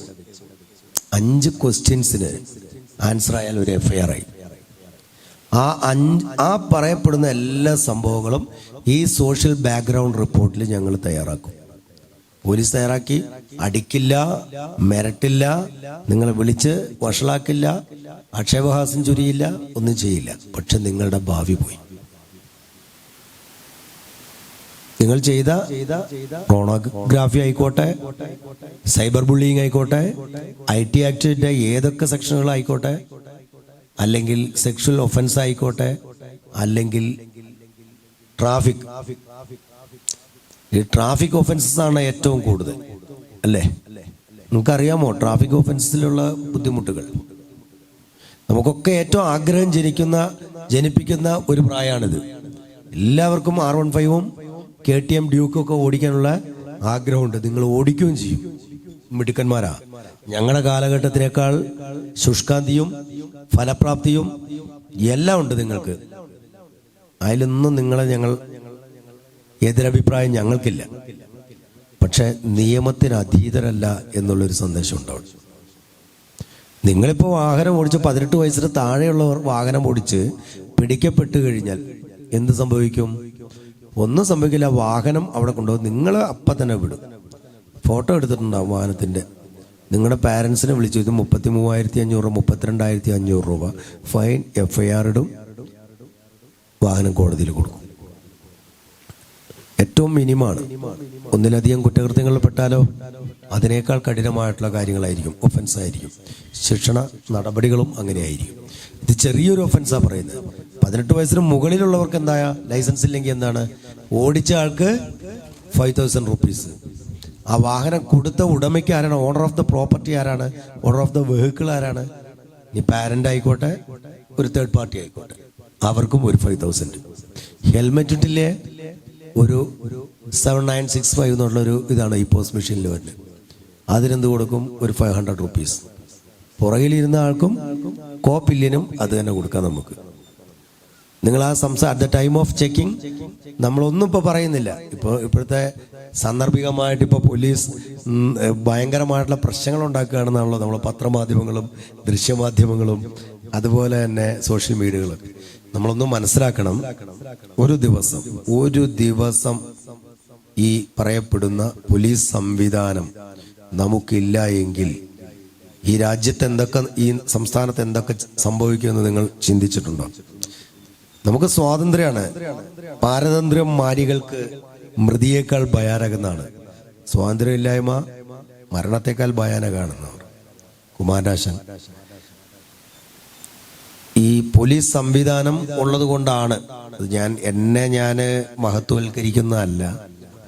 ഞാനും നിങ്ങൾ ഉൾപ്പെടുന്ന പൊതുസമൂഹത്തിലെ നമ്മുടെ ഉമ്മമാർ, നമ്മുടെ പെങ്ങന്മാർ, നമ്മുടെ എല്ലാമായ സഹോദരിമാർ ഒക്കെ, അല്ലെങ്കിൽ നമ്മൾ തന്നെ ഈ റോട്ടിലൂടെയും മറ്റും നടക്കുമ്പോഴൊക്കെ അത് ഈ പോലീസ് എന്ന് പറയുന്ന സംവിധാനം ഉള്ളത് കൊണ്ടാണ്.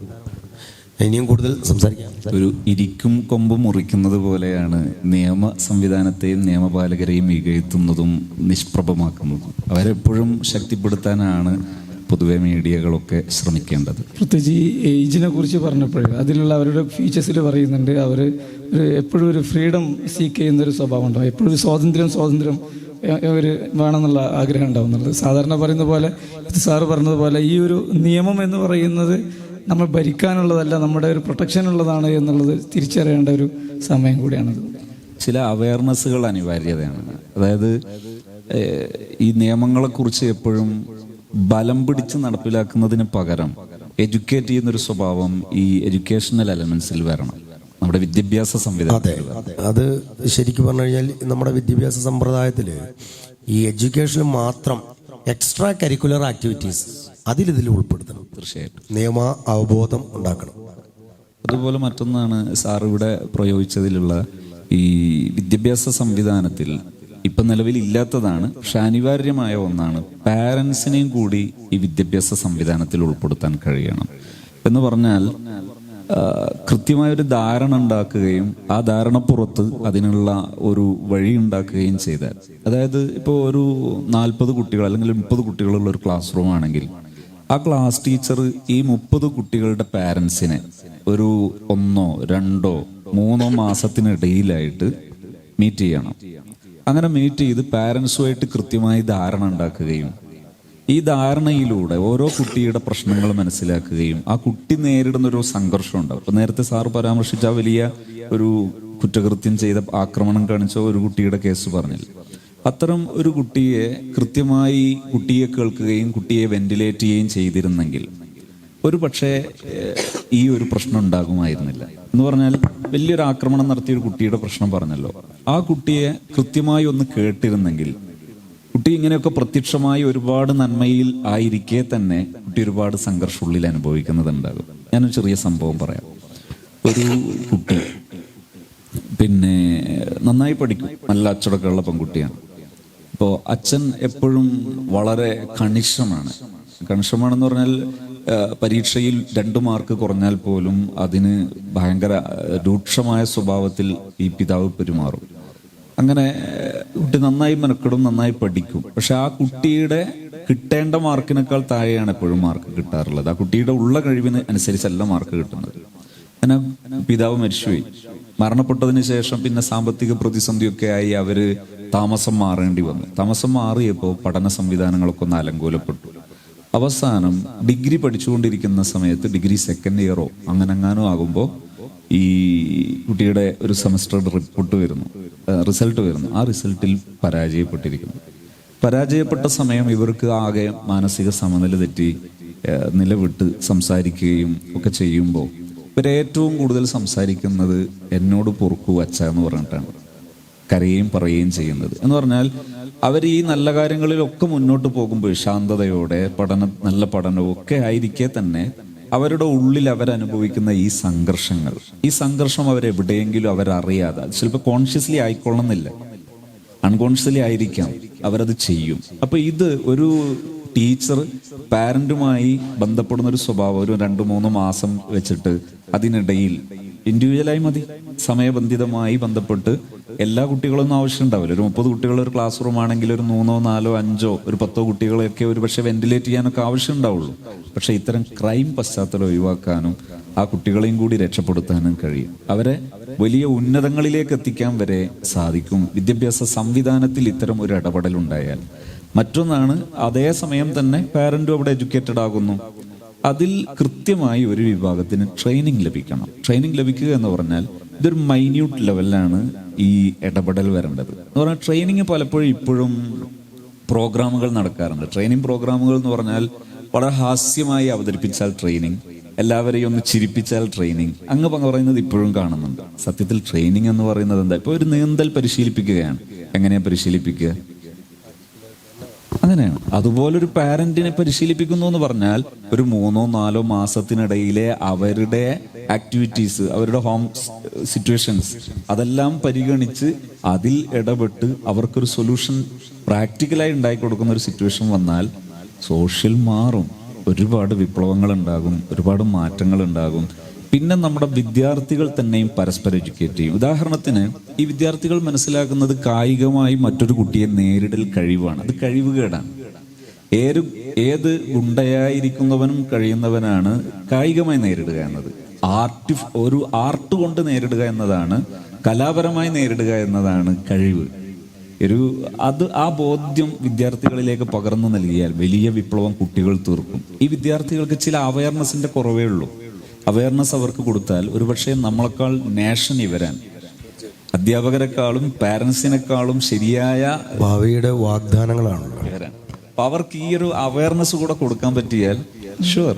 അത് ഇവരോട് ഇത്തരം ഏജിലുള്ള കുട്ടികളോട് എന്താണ് ലക്ഷ്യം, എന്തായിത്തീരാണ് ആഗ്രഹം എന്ന് ചോദിച്ചാൽ ഒരു പൊസിഷൻ പറയും. അവർ കാണുന്ന വലിയൊരു സോഷ്യൽ സ്റ്റാറ്റസ് ഉള്ള പൊസിഷൻ പറയും. അവരോട് തുടർന്ന് ചോദിക്കുകയാണ്, എന്തുകൊണ്ട് നീ ഇത് തിരഞ്ഞെടുത്തെന്ന് ചോദിച്ചാൽ ചെറുപ്പത്തിലൊക്കെ കുട്ടികൾ പറയാം. അങ്ങനെയാണെങ്കിൽ ഇപ്പോൾ പൈലറ്റ് ആണെന്ന് പറഞ്ഞാൽ ആ കുട്ടിയോട് നീ എന്തുകൊണ്ട് പൈലറ്റ് എന്ന് തിരഞ്ഞെടുത്തെന്ന് ചോദിച്ചാൽ ഒരുപാട് ആളുകൾ അവിടെ കൊണ്ടുപോകാലോ, അല്ലെങ്കിൽ ഒരുപാട് ക്യാഷ് കിട്ടിയ എൻ്റെ പാരൻസിനെ നോക്കാലോ. ഡോക്ടർ ആണെന്ന് പറഞ്ഞാൽ എന്തുകൊണ്ട് ഡോക്ടർ ആകുമെന്ന് ചോദിച്ചാൽ ഒരുപാട് ആളുകളെ രോഗം ചികിത്സിക്കാം. ഇത്തരം മറുപടികൾ വരാം. പക്ഷേ കുറച്ചും കൂടെ ഏജൊക്കെ ഒന്ന് കൂടി വന്നാൽ, ഉദാഹരണത്തിന് 20 വയസ്സിന് ശേഷമൊക്കെ ചോദിക്കുകയാണെങ്കിൽ അപ്പോൾ അവരെ പണം ഉണ്ടാക്കാം, വീടുണ്ടാക്കാം എന്നുള്ള ഒരു സെൽഫിഷ് മൈൻഡിലേക്ക് പോകും. അപ്പോൾ നമുക്ക് മനസ്സിലാകുന്നത് ഹബീബായ മുത്തുനബി സല്ലല്ലാഹു അലൈഹി വസല്ലം തങ്ങൾ പറഞ്ഞതുപോലെ കുല്ലു മൗലൂദിൻ യൂലദു അലൽ ഫിത്ര, എല്ലാ മക്കളും ഇവിടെ ഭൂമിയിലേക്ക് വരുന്നത് വളരെ ക്ലിയർ മൈൻഡോട് കൂടെയാണ് വരുന്നത്. അപ്പോൾ ആ ഒരു മൈൻഡിൽ നിന്ന് അവർ ഒരു സോഷ്യൽ സർവീസിന് ഏറ്റവും സന്നദ്ധതയുള്ള ടൈമാണ് ഈ അഡോളസൻസ് ടൈം എന്ന് പറയുന്നത്. അപ്പോൾ ഈ ഒരു സമയത്ത് നിന്ന് ഇവർ പുറകോട്ട് പോകുമ്പോൾ എനിക്ക് തോന്നുന്നു, ഇപ്പോൾ നമ്മുടെ സമയം ദീർഘിപ്പിക്കാതെ നമ്മുടെ ഈ ചർച്ച കൊണ്ട് പൊതുസമൂഹത്തിന് ഒരു ഉപകാരം കിട്ടണം, അല്ലെങ്കിൽ വിദ്യാർത്ഥികൾക്ക് ഉപകാരം കിട്ടണമെന്നുണ്ടെങ്കിൽ എനിക്ക് തോന്നുന്നു നമുക്കൊരു നമ്മുടെ ഡ്രഗ്സുമായി ബന്ധപ്പെട്ട് അതുപോലെ തന്നെ സെക്സ് എഡ്യൂക്കേഷനുമായി ബന്ധപ്പെട്ട 2 ടോപ്പിക്കിലേക്ക് സാറും അതുപോലെ തന്നെ ഉസ്താദും ഒന്ന് കൺക്ലൂഡ് ചെയ്തിട്ട് സാറിൻ്റെ സമയം കൂടി പരിഗണിച്ചിട്ടാണ് അങ്ങനെ ചെയ്യുകയാണെങ്കിൽ ഒന്നും കൂടി ഉപകാരപ്രദം തോന്നുന്നുണ്ട്. ഏതായാലും ഇത്രയും ഈ നല്ല തിരക്കിനിടയിലും ഈ ചർച്ചകൾക്ക് സാറ് തുനിഞ്ഞത് വളരെ സന്തോഷമുണ്ട്. കൂട്ടത്തിൽ ഇന്ന് സമൂഹം ഏറ്റവും വലിയ പ്രതിസന്ധിയായി കുട്ടിഘോഷിക്കുന്ന ഒരു വിഷയമാണ് ഡ്രഗ്സ്. ലഹരിയുടെ ഒരുപാട് ട്രെയിനിങ് പ്രോഗ്രാമുകളിൽ ഞാൻ പങ്കെടുത്തിട്ടുണ്ട്. ഒരു കമ്മ്യൂണിക്കേഷൻ ലെവലിലുള്ള ഒരു ടീം ട്രെയിനിങ് പ്രോഗ്രാമിൽ പറഞ്ഞത് ഞാൻ ഓർക്കുകയാണ്. ഒരു വിദ്യാർത്ഥി പിടിക്കപ്പെട്ടപ്പോൾ ആ വിദ്യാർത്ഥി ഈ ഉദ്യോഗസ്ഥരോട് പറഞ്ഞു, സാറേ, അതായത് വളരെ കൂൾ മൈൻഡിൽ വളരെ കോൺഫിഡൻസോട് കൂടെയാണ് പറയുന്നത്, നിങ്ങൾ ഇതൊന്ന് യൂസ് ചെയ്ത് നോക്ക്. അതായത് സിന്തറ്റിക് ഗ്രൂപ്പ്സിൽപ്പെട്ട MDMA ആണ് പറയുന്നത്. ഈ പറച്ചിൽ ഇവരെ വല്ലാതെ അലട്ടി. കാരണം കുട്ടിയുടെ അത്രയും കോൺഫിഡൻ്റ് ആയിട്ട് പറയുമ്പോൾ ഇവരാകെ പെട്ടുപോയി. ഇവര് വളരെ ടീമായി പ്രിപ്പയർ ആയിട്ട് അത് എക്സ്പെരിമെന്റ് ചെയ്തു.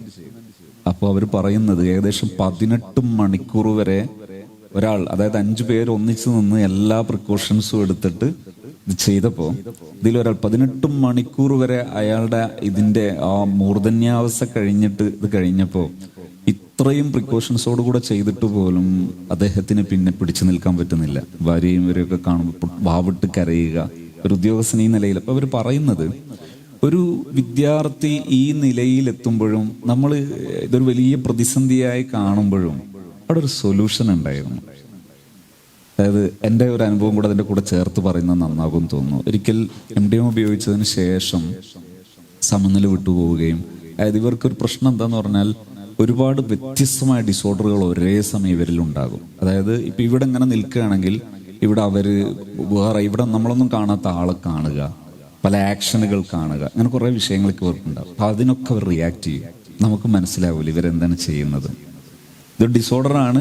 സത്യത്തിൽ അതൊരു സൈക്കോളജിക്കൽ എന്ന് പറയുന്നതിന് പകരം സൈക്യാട്രിക് ഏരിയയിലുള്ള ഒരു ഡിസോർഡർ കൂടിയാണ്.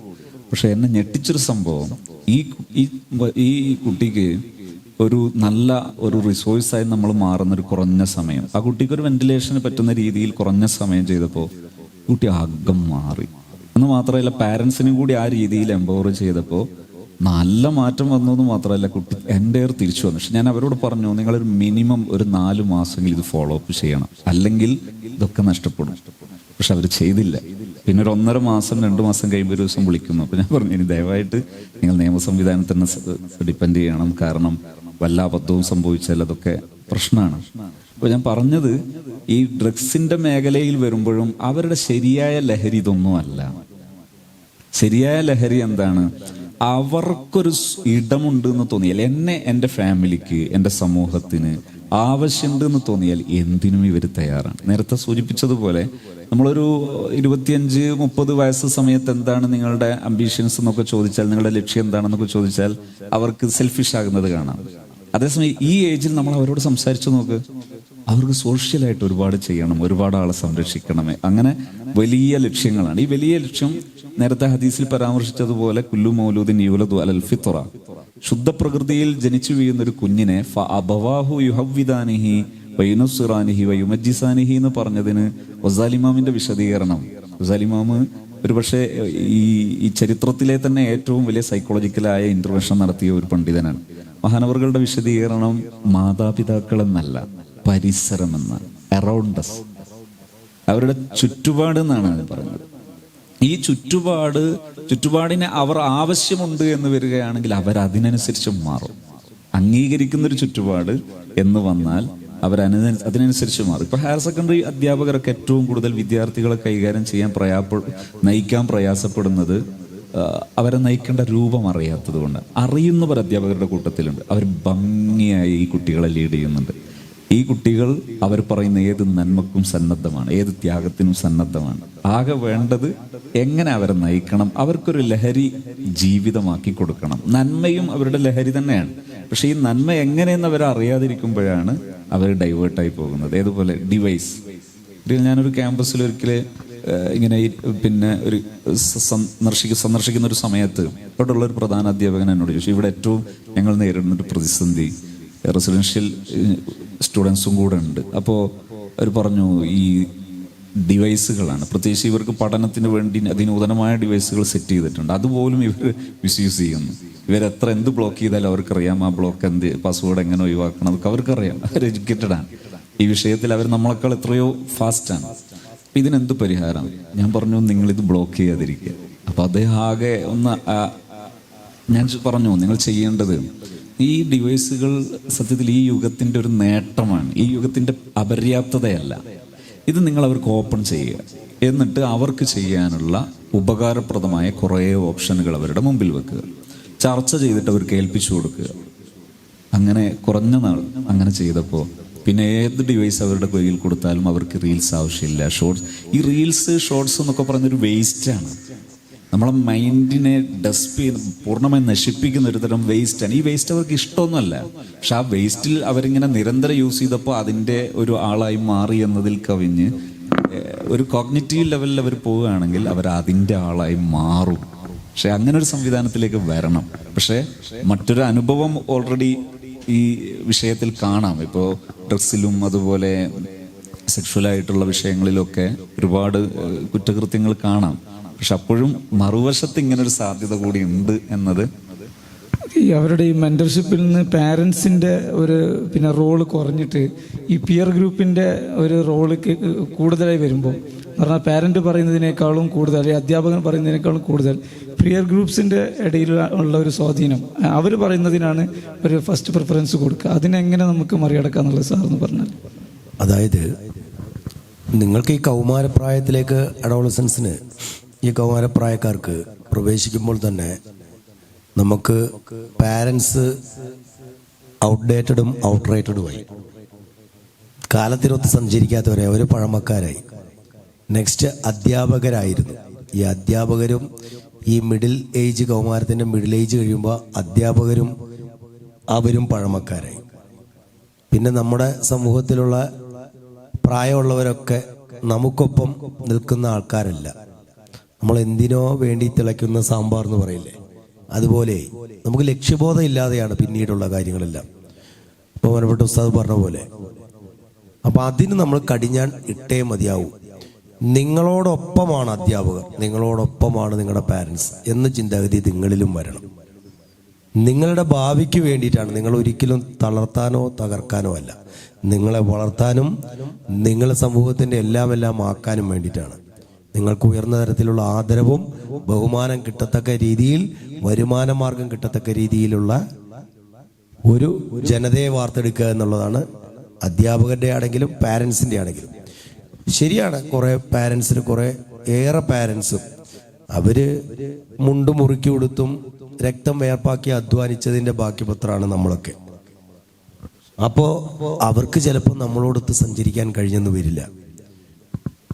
നമ്മൾ മൊബൈലിൽ റീൽസിനും ഷോർട്സിനും ഒക്കെ ഇടുന്നത് പോലെയും അതിന് റിപ്ലൈ ചെയ്യുന്ന പോലെ, ഇൻസ്റ്റാഗ്രാമിൽ റിപ്ലൈ ചെയ്യുന്നത് പോലെയോ വാട്സപ്പിലോ അല്ലെങ്കിൽ ഫേസ്ബുക്കിലോ ഒക്കെ നമ്മൾ കാണുകയോ, അല്ലെങ്കിൽ അതിന് ഇപ്പോൾ നമ്മൾ തൊപ്പിക്കാരുടെയും അതുപോലെ തന്നെ വേടൻ്റെയൊക്കെ കാലഘട്ടമാണ്.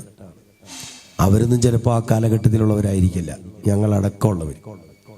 അപ്പം അത് മനസ്സിലാക്കുക. അതൊരു ചെറിയൊരു പർട്ടിക്കുലർ ടൈമിൽ മാത്രമാണ് അത് നിൽക്കുള്ളൂ.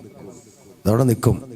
കാലങ്ങളായി എന്നും നമ്മുടെ കൺമുന്നിലുള്ള നബിചര്യകളെ പോലെയുള്ള ഏറ്റവും വലിയ ലോകം കണ്ട അധ്യാപകനായ മുത്ത് റസൂലിന്റെ അധ്യാപന ചര്യകൾ അത് പകരണം. അത് നമ്മുടെ സ്വന്തം ജീവിതത്തിലും പകർന്നു കൊടുക്കാനും കഴിയണം. ഇവിടെ ഇങ്ങനെ ചേർത്ത് പറയാൻ തോന്നില്ലേ, അതായത് ഈ പഴമക്കാരായ രക്ഷിതാക്കളെ ചേർത്ത് പിടിക്കുക എന്നുള്ളതാണ് കഴിവ്. തീർച്ചയായിട്ടും അതാണ് ഒരു ബഹുമാനം കൂടിയിട്ട്. ഏതോ സിനിമയിൽ പറഞ്ഞ പോലെ ഇറവറൻസ്, ബഹുമാനക്കുറവ് അതെവിടെയോ സംഭവിക്കുന്നുണ്ട് നമുക്ക്. പക്ഷെ നമ്മൾ തിരിച്ചറിവ് ഉണ്ടാകും നമുക്ക്, അല്ലേ? നമുക്ക് തിരിച്ചറിവുണ്ടാവും. നിങ്ങൾക്ക് ഇപ്പോഴും തിരിച്ചറിവുണ്ട്. നിങ്ങൾ തെറ്റുകാരാണെന്നല്ല പറയുന്നത്. സമൂഹത്തിൽ അങ്ങനെ പെടാതിരിക്കാൻ വേണ്ടിയിട്ടാണ് നമ്മൾ പറയുന്നത്. നമ്മൾ നമ്മുടെ മാതാപിതാക്കൾക്ക് എന്തെങ്കിലും ചെയ്യണമെന്ന് ആഗ്രഹിച്ച് നമ്മളെല്ലാം ആയി തീരുമ്പോഴേക്കും അവരസ്തമിച്ചിട്ടുണ്ടാവും. അപ്പോൾ നമ്മൾ ആ കാലഘട്ടത്തിലേക്ക് നമ്മൾ എത്തിപ്പെടാൻ ഉള്ള ആ ഒരു കാലഘട്ടം, ഒരു പീരീഡ്, ഷോർട്ട് പീരീഡ് ആയിക്കോട്ടെ ലോങ് പീരീഡ് ആയിക്കോട്ടെ, അവിടെ നമ്മൾ ചെയ്തു വെച്ച നിയമലംഘനങ്ങളൊക്കെ ഉണ്ടാകാം, ഗുരുസ്തക്കേടുകളുണ്ടാകാം. അതിന് പ്രായച്ചിത്തം വരെ നമുക്ക് ചെയ്യാനുള്ള സാഹചര്യം വന്നിട്ടുണ്ടാവില്ല. തീർച്ചയായിട്ടും. ആ സമയത്ത് സാറേ പിന്നെ ഒന്നുകൂടെ അതിൻ്റെ കൂടെ ഇപ്പോൾ ഈ പ്രായവുമായി ബന്ധപ്പെട്ട അവരുടെ ബോഡി ചേഞ്ചുമായി ബന്ധപ്പെട്ട സംഗതിയാണ് ഹോർമോൺസിൻ്റെ ഒരു മാറി വരുന്ന സമയത്തുണ്ടാകുന്ന സ്വഭാവത്തിൽ, ചിന്താഗതികളിൽ ഒക്കെ ഉണ്ടാകുന്ന കാര്യങ്ങൾ. അപ്പോൾ ഇവരിലുണ്ടാകുന്ന ഈ ഒരു കുട്ടിത്തം മാറിയ ഒരു പുരുഷനിലേക്ക് വരുമ്പോൾ സ്വാഭാവികമായിട്ടും ഉണ്ടാകേണ്ട ഒരു ആരോഗ്യപരമായ മാറ്റമാണ് ഈ പിന്നെ സെക്സുമായി ബന്ധപ്പെട്ടുള്ള ഒരു ചിന്താഗതികൾ എന്ന് പറയുന്നത്. തീർച്ചയായിട്ടും അതിനെ എങ്ങനെ അവർക്ക് പോസിറ്റീവായിട്ട് ഉപയോഗിക്കാൻ പറ്റും എന്നുള്ളതാണ്. അതായത് സ്നേഹവും പ്രണയവും അടുപ്പവും ഒക്കെ ഏത് പ്രായത്തിലും ആകാം. അതിനൊന്നും ഒരു നിയമമായിട്ടുള്ള ഒരു കൂട്ടിച്ചേരുകളില്ല. ഇപ്പോൾ പറഞ്ഞിട്ടുണ്ട്, ബഹുമാനപ്പെട്ട സുപ്രീം കോടതി തന്നെ നമുക്ക് പല നോട്ടിഫിക്കേഷൻ, പല ഉത്തരവുകൾ, പല ശ്രദ്ധേയമായിട്ടുള്ള വിധികൾ പുറപ്പെടുവിച്ചിട്ടുണ്ട്. പക്ഷെ അത് നമുക്ക്, ഞാൻ നേരത്തെ പറഞ്ഞല്ലോ, 21 വയസ്സാണ് നമുക്ക് ഒരു പുരുഷന് വിവാഹപ്രായം. 21 വയസ്സ്. നമ്മുടെ ഇന്ത്യയുടെ പരമോന്നത നീതിപീഠമായിട്ടുള്ള സുപ്രീം കോടതിയും നമ്മുടെ നിയമനിർമ്മാണ സഭയും സർക്കാരുകളും എല്ലാം പ്രതിപാദിച്ചത് പെൺകുട്ടിക്ക്, സ്ത്രീക്ക് 18 വയസ്സ് തികഞ്ഞിരിക്കണം എന്നുള്ളതാണ്. യഥാർത്ഥത്തിൽ കുട്ടി എന്ന ഡെഫിനിഷൻ, ചൈൽഡ് എന്ന ഡെഫിനിഷൻ എങ്ങനെയാണ്? കുട്ടി എത്ര വയസ്സ് വരെയാണ് കുട്ടി? യുവാവുന്ന എപ്പോഴാണ്, അല്ലെങ്കിൽ യുവതിയാവുന്ന എപ്പോഴാണ്? ആർക്ക് പറയാം? 18 വയസ്സിൽ താഴെയുള്ള സ്ത്രീയോ പുരുഷനോ അത് കുട്ടിയാണ് ഡെഫിനിഷനിൽ. അവിടെയാണ് നിയമവുമായിട്ട് സമരസപ്പെടാത്ത ആൾക്കാർ. പുസ്തകം പറഞ്ഞ പോലെ ഈ ഹോർമോണിന്റെ ആ വളർച്ചയാണ് ഈ ടീനേജിൽ നമ്മളെ കൊണ്ടുപോയിട്ട്, അതായത് ബാല്യത്തിൽ നിന്നും യൗവനത്തിലേക്ക് പോകുന്നതിന് ഇടയിലുള്ള ഒരു പീരീഡാണിത്. ഏറ്റവും മനോഹരമായിട്ടുള്ള പീരീഡ്. ഞങ്ങളെ പോലീസിലൊക്കെ സാധാരണ ഒബേ ദ ഓർഡർ ആണ് ഞങ്ങൾ പഠിപ്പിക്കുന്നത്, യൂണിഫോം. അതാണ് ആ യൂണിഫോമിറ്റി. പരേഡ് പ്രാക്ടീസ് കണ്ടിട്ടില്ലേ ഞങ്ങളുടെ പ്രാക്ടീസൊക്കെ? അതിൽ ഒബേ ദ ഓർഡറാണ്. ഫസ്റ്റ് ജമ്പ് ചെയ്യാൻ വേണ്ടി പറഞ്ഞു കഴിഞ്ഞാൽ കിണറ്റിലേക്ക് എടുത്ത് ജമ്പ് ചെയ്യണം. ചാടി കഴിഞ്ഞതിന് ശേഷം ചോദിക്കാവുള്ളൂ, സർ എന്തിനാ സർ ചാടിയത്, ഈ കിണറ്റിലേക്ക് ചാടാൻ പറയുന്നത്? First obey, അനുസരണയാണ്. ഡിസിപ്ലിൻ്റെ കീഴിലാണ് ഇതെല്ലാം ഉള്ളത്. ഭക്ഷണം കഴിക്കാൻ നമ്മൾ പോകുമ്പോൾ ക്യൂ നിൽക്കണം. നമ്മൾ പരേഡ് ഗ്രൗണ്ടിൽ പോകുമ്പോൾ നമ്മൾ ഫോളിനാണ്, ത്രീസിൽ റാങ്ക്സിൽ ഫോളിനാണ്. എല്ലാവരും ഏതൊരു ഇതിലും അങ്ങനെ തന്നെയാണ്. ലൈൻ ഫോർമേഷൻ ഉണ്ടാവും, റാങ്ക് ഫോർമേഷൻ ഉണ്ടാവും, ഒക്കെ ഡിസിപ്ലിൻ്റെ ഭാഗമാണ്. ഡ്രസ് കോഡുകളുണ്ട്. ആ ഡ്രസ്സ് നമ്മൾ ഇടുന്നതിനുള്ള ഇത്, ബെൽറ്റ് കറക്റ്റായിട്ട് നമ്മൾ ഇത്, അതെല്ലാം ഒരു ഡിസിപ്ലിനാണ്, യൂണിഫോമിറ്റിയാണ്. അങ്ങനെ വന്നാലാണ് ഒരു സൈന്യത്തിന്, അല്ലേ? ഒരു സൈന്യത്തിനാകുമ്പോൾ ഒരു സെക്ഷൻ എന്ന് പറഞ്ഞാൽ ഏകദേശം 15ഓളം പേരുണ്ടാവും. ഒരു പ്ലട്ടൂൺ എന്ന് പറയുമ്പോൾ 30ഓളം പേരുണ്ടാവും. ഒരു കമ്പനി എന്ന് പറഞ്ഞാൽ 90 തൊട്ട് 135 പേരുടെ ഇടയിൽ വരും ഒരു കമ്പനി. ഒരു ബറ്റാലിയൻ എന്ന് പറഞ്ഞാൽ നിരവധി കമ്പനികൾ ചേർന്നതാണ് ഒരു ബറ്റാലിയൻ. ഒന്ന് മനസ്സിലായോ? അപ്പോൾ എത്ര ബറ്റാലിയൻ ഉണ്ടാവും? ഒരു സൈന്യം എന്ന് പറയുമ്പോൾ എന്തോരം ഉണ്ടാവും? എത്ര ബറ്റാലിയൻ ഉണ്ടാവും യുദ്ധമുഖങ്ങളിലെ? അപ്പോൾ അതിൽ നമ്മൾ ഒരു കമാൻഡിങ് ഓഫീസർ നമ്മൾ അറ്റൻഷൻ പറഞ്ഞു കഴിഞ്ഞാൽ അറ്റൻഷൻ ആയിരിക്കണം. അതിനു മുമ്പ് എന്തിനാ സർ ഇപ്പോൾ വെയിലല്ലേ മഞ്ഞല്ലേ എന്തിനാ ഇവിടെ നിർത്തി ചോദിക്കാൻ പാടും. അതിന് വേണ്ടിയിട്ടാണ് ആ ഡിസിപ്ലിൻ. ഞങ്ങളൊക്കെ 9 മാസം രാവും പകലും വ്യത്യാസമില്ലാതെ, നമ്മൾ മഞ്ഞോ മഴയോ വെയിലോ ഒന്നും വ്യത്യാസമില്ലാതെ നമ്മൾ ഈ ട്രെയിനിങ് പൂർത്തീകരിക്കുന്നത് അങ്ങനെയാണ്. ജാതിയുടെയോ മതത്തിൻ്റെയോ വർഗത്തിൻ്റെയോ ഒന്നും വ്യത്യാസമില്ല. നമ്മൾ സൈന്യം നമ്മുടെ നാടിനെ രക്ഷിക്കാൻ വേണ്ടി, നമ്മുടെ രാത്രിയുടെ യാമങ്ങളിൽ നമ്മൾ വീട്ടിനുള്ളിൽ കിടന്നുറങ്ങുമ്പോൾ ഞങ്ങളുടെ ബൂട്ടടി ശബ്ദം കേൾക്കാം. നിങ്ങൾക്ക് ഈ ഗ്രാമങ്ങളിലൊന്നും ചിലപ്പോൾ എത്തിപ്പെടണമെന്നില്ല, എങ്കിലും റെസിഡൻഷ്യൽ ഏരിയയിലൊക്കെ ഇപ്പോഴും ഉണ്ട് പട്രോളിങ്. അതൊക്കെ ഓരോ കുറ്റകൃത്യങ്ങൾ തടയാൻ വേണ്ടിയിട്ടാണ്. അപ്പം നമുക്ക് ഈ പ്രായത്തിൽ ഒരു നമ്മുടെ മറ്റ് ലിംഗത്തോട്, എതിർ ലിംഗത്തോട് കാണിക്കുന്ന ഒരു സ്നേഹം അല്ലെങ്കിൽ ഒരു കൗതുകം, അതിനപ്പുറത്തേക്ക് അത് നമ്മൾ അറിയണം എന്താണ് നമ്മുടെ ശരീരത്തിൽ ഉണ്ടാകുന്ന മാറ്റങ്ങൾ എന്തൊക്കെയാണെന്ന്. പറയുന്ന ശബ്ദത്തിലുള്ള വ്യത്യാസങ്ങൾ വരാം, അല്ലേ? അതുപോലെ തന്നെ നമുക്ക് ആൺകുട്ടികൾക്കൊക്കെയാണെങ്കിൽ മസിലുകളൊക്കെ വളരുന്ന ഒരു കാലഘട്ടമായിരിക്കും, പൊടിമീശകളൊക്കെ. അതുപോലെ തന്നെ നമുക്ക് മറ്റു കാര്യങ്ങളിലേക്ക്, നമുക്ക് ഒരു പ്രണയത്തിലേക്ക്, അല്ലേ, എതിർ ലിംഗത്തോടുള്ള ഒരു ഇതാണത്. അത് നമ്മൾ ആരും മറച്ചു വെക്കാനും പറ്റില്ല. എത്രയോ അത് നമ്മൾക്ക് സിസ്റ്റമാറ്റിക്കായിട്ട് നമുക്ക് അറിയാവുന്നതാണ്. അതുപോലെ തന്നെയാണ് പെൺകുട്ടികളിലും ഉണ്ടാകുന്ന മാറ്റങ്ങൾ. അവര് ഋതുമതികളാവുന്ന ഇതായിരിക്കാം, അല്ലെ, 13 തൊട്ടിട്ട് പ്രായം തൊട്ട്. അപ്പൊ ആ മാറ്റങ്ങളൊക്കെ നമ്മൾ ഉൾക്കൊള്ളണം, നമ്മൾ മനസ്സിലാക്കണം. സമൂഹത്തിന്റെ പരിച്ഛേദമാണ് നമ്മളെല്ലാവരും, അതിൽ സംശയങ്ങളൊന്നുമില്ല. നമുക്കിങ്ങനെ ഒരു കറക്റ്റ് ഒരു എഡ്യൂക്കേറ്റ് ചെയ്ത് കൊടുക്കാൻ പറ്റുന്ന ഒരു ശൈലി ഒന്ന് കിട്ടുകയാണെങ്കിൽ. രണ്ട് കാര്യം ഇവിടെ ശ്രദ്ധിക്കാം. ഒന്ന്, പ്രിക്കോഷൻ, അതിന്റെ പ്രിവെൻഷൻ, മുൻകരുതൽ എടുക്കേണ്ടത്. മറ്റൊന്ന്, ആ വിഷയത്തെക്കുറിച്ച് അവെയറാക്കുക. പ്രത്യേകിച്ച് ഈ പ്രണയത്തിൽ ഒക്കെ പോകുന്ന സമയത്ത്, പ്രണയത്തെ ഒരുപാട് കാലമായി, ഒരു 1950 മുതലേയുള്ള, പ്രത്യേകിച്ച് നമ്മുടെ ആർട്ട് ലോകം, സിനിമാ ലോകമൊക്കെ ഏറ്റവും കൂടുതൽ പാടിപ്പുകഴ്ത്തി പറഞ്ഞു പ്രണയത്തെ. സത്യത്തിൽ ഈ പ്രണയം എന്ന് പറഞ്ഞത് എന്താ? എതിർലിംഗത്തോട് തോന്നുന്നൊരു താല്പര്യമാണത്. ഈ താല്പര്യം സത്യത്തിൽ സെക്ഷുവലായിട്ടുള്ള ഒരു മൂവ്മെന്റ് ആണത്. ആ മൂവ്മെന്റിനെ നിഷേധിക്കുക എന്നത് ഒരു അസാംഗത്യമാണ്. പ്രത്യേകിച്ച് സെക്സിനെ മോശമായി കാണേണ്ട ഒരു സംഗതിയല്ല. സെക്സ് ഒരു പുണ്യമാണ്. പക്ഷെ സമയം മാറിയാൽ വഷളാണ്. സെക്സ് ഒരു പുണ്യമാണ്, ആള് മാറിയാൽ വഷളാണ്. ഭക്ഷണം പോലെ, ഭക്ഷണം അതൊരു മനുഷ്യന്റെ ആരോഗ്യത്തിന് അനിവാര്യതയാണ്. ആരോഗ്യത്തിന്റെ അനിവാര്യതയാണ് ഭക്ഷണം. പക്ഷെ അത് മറ്റൊരാളുടെ ഭക്ഷണം എടുത്ത് കഴിച്ചാൽ മോശമാണ്. കഴിക്കേണ്ട സ്ഥലത്തല്ലാതെ ഭക്ഷണം ഇരുന്ന് കഴിച്ചാൽ അതും വഷളാണ്. ഇതുപോലെയാണ് നിയമത്തിൽ അധിഷ്ഠിതമായിരിക്കണം, നിയമത്തെ അനുസരിക്കണം.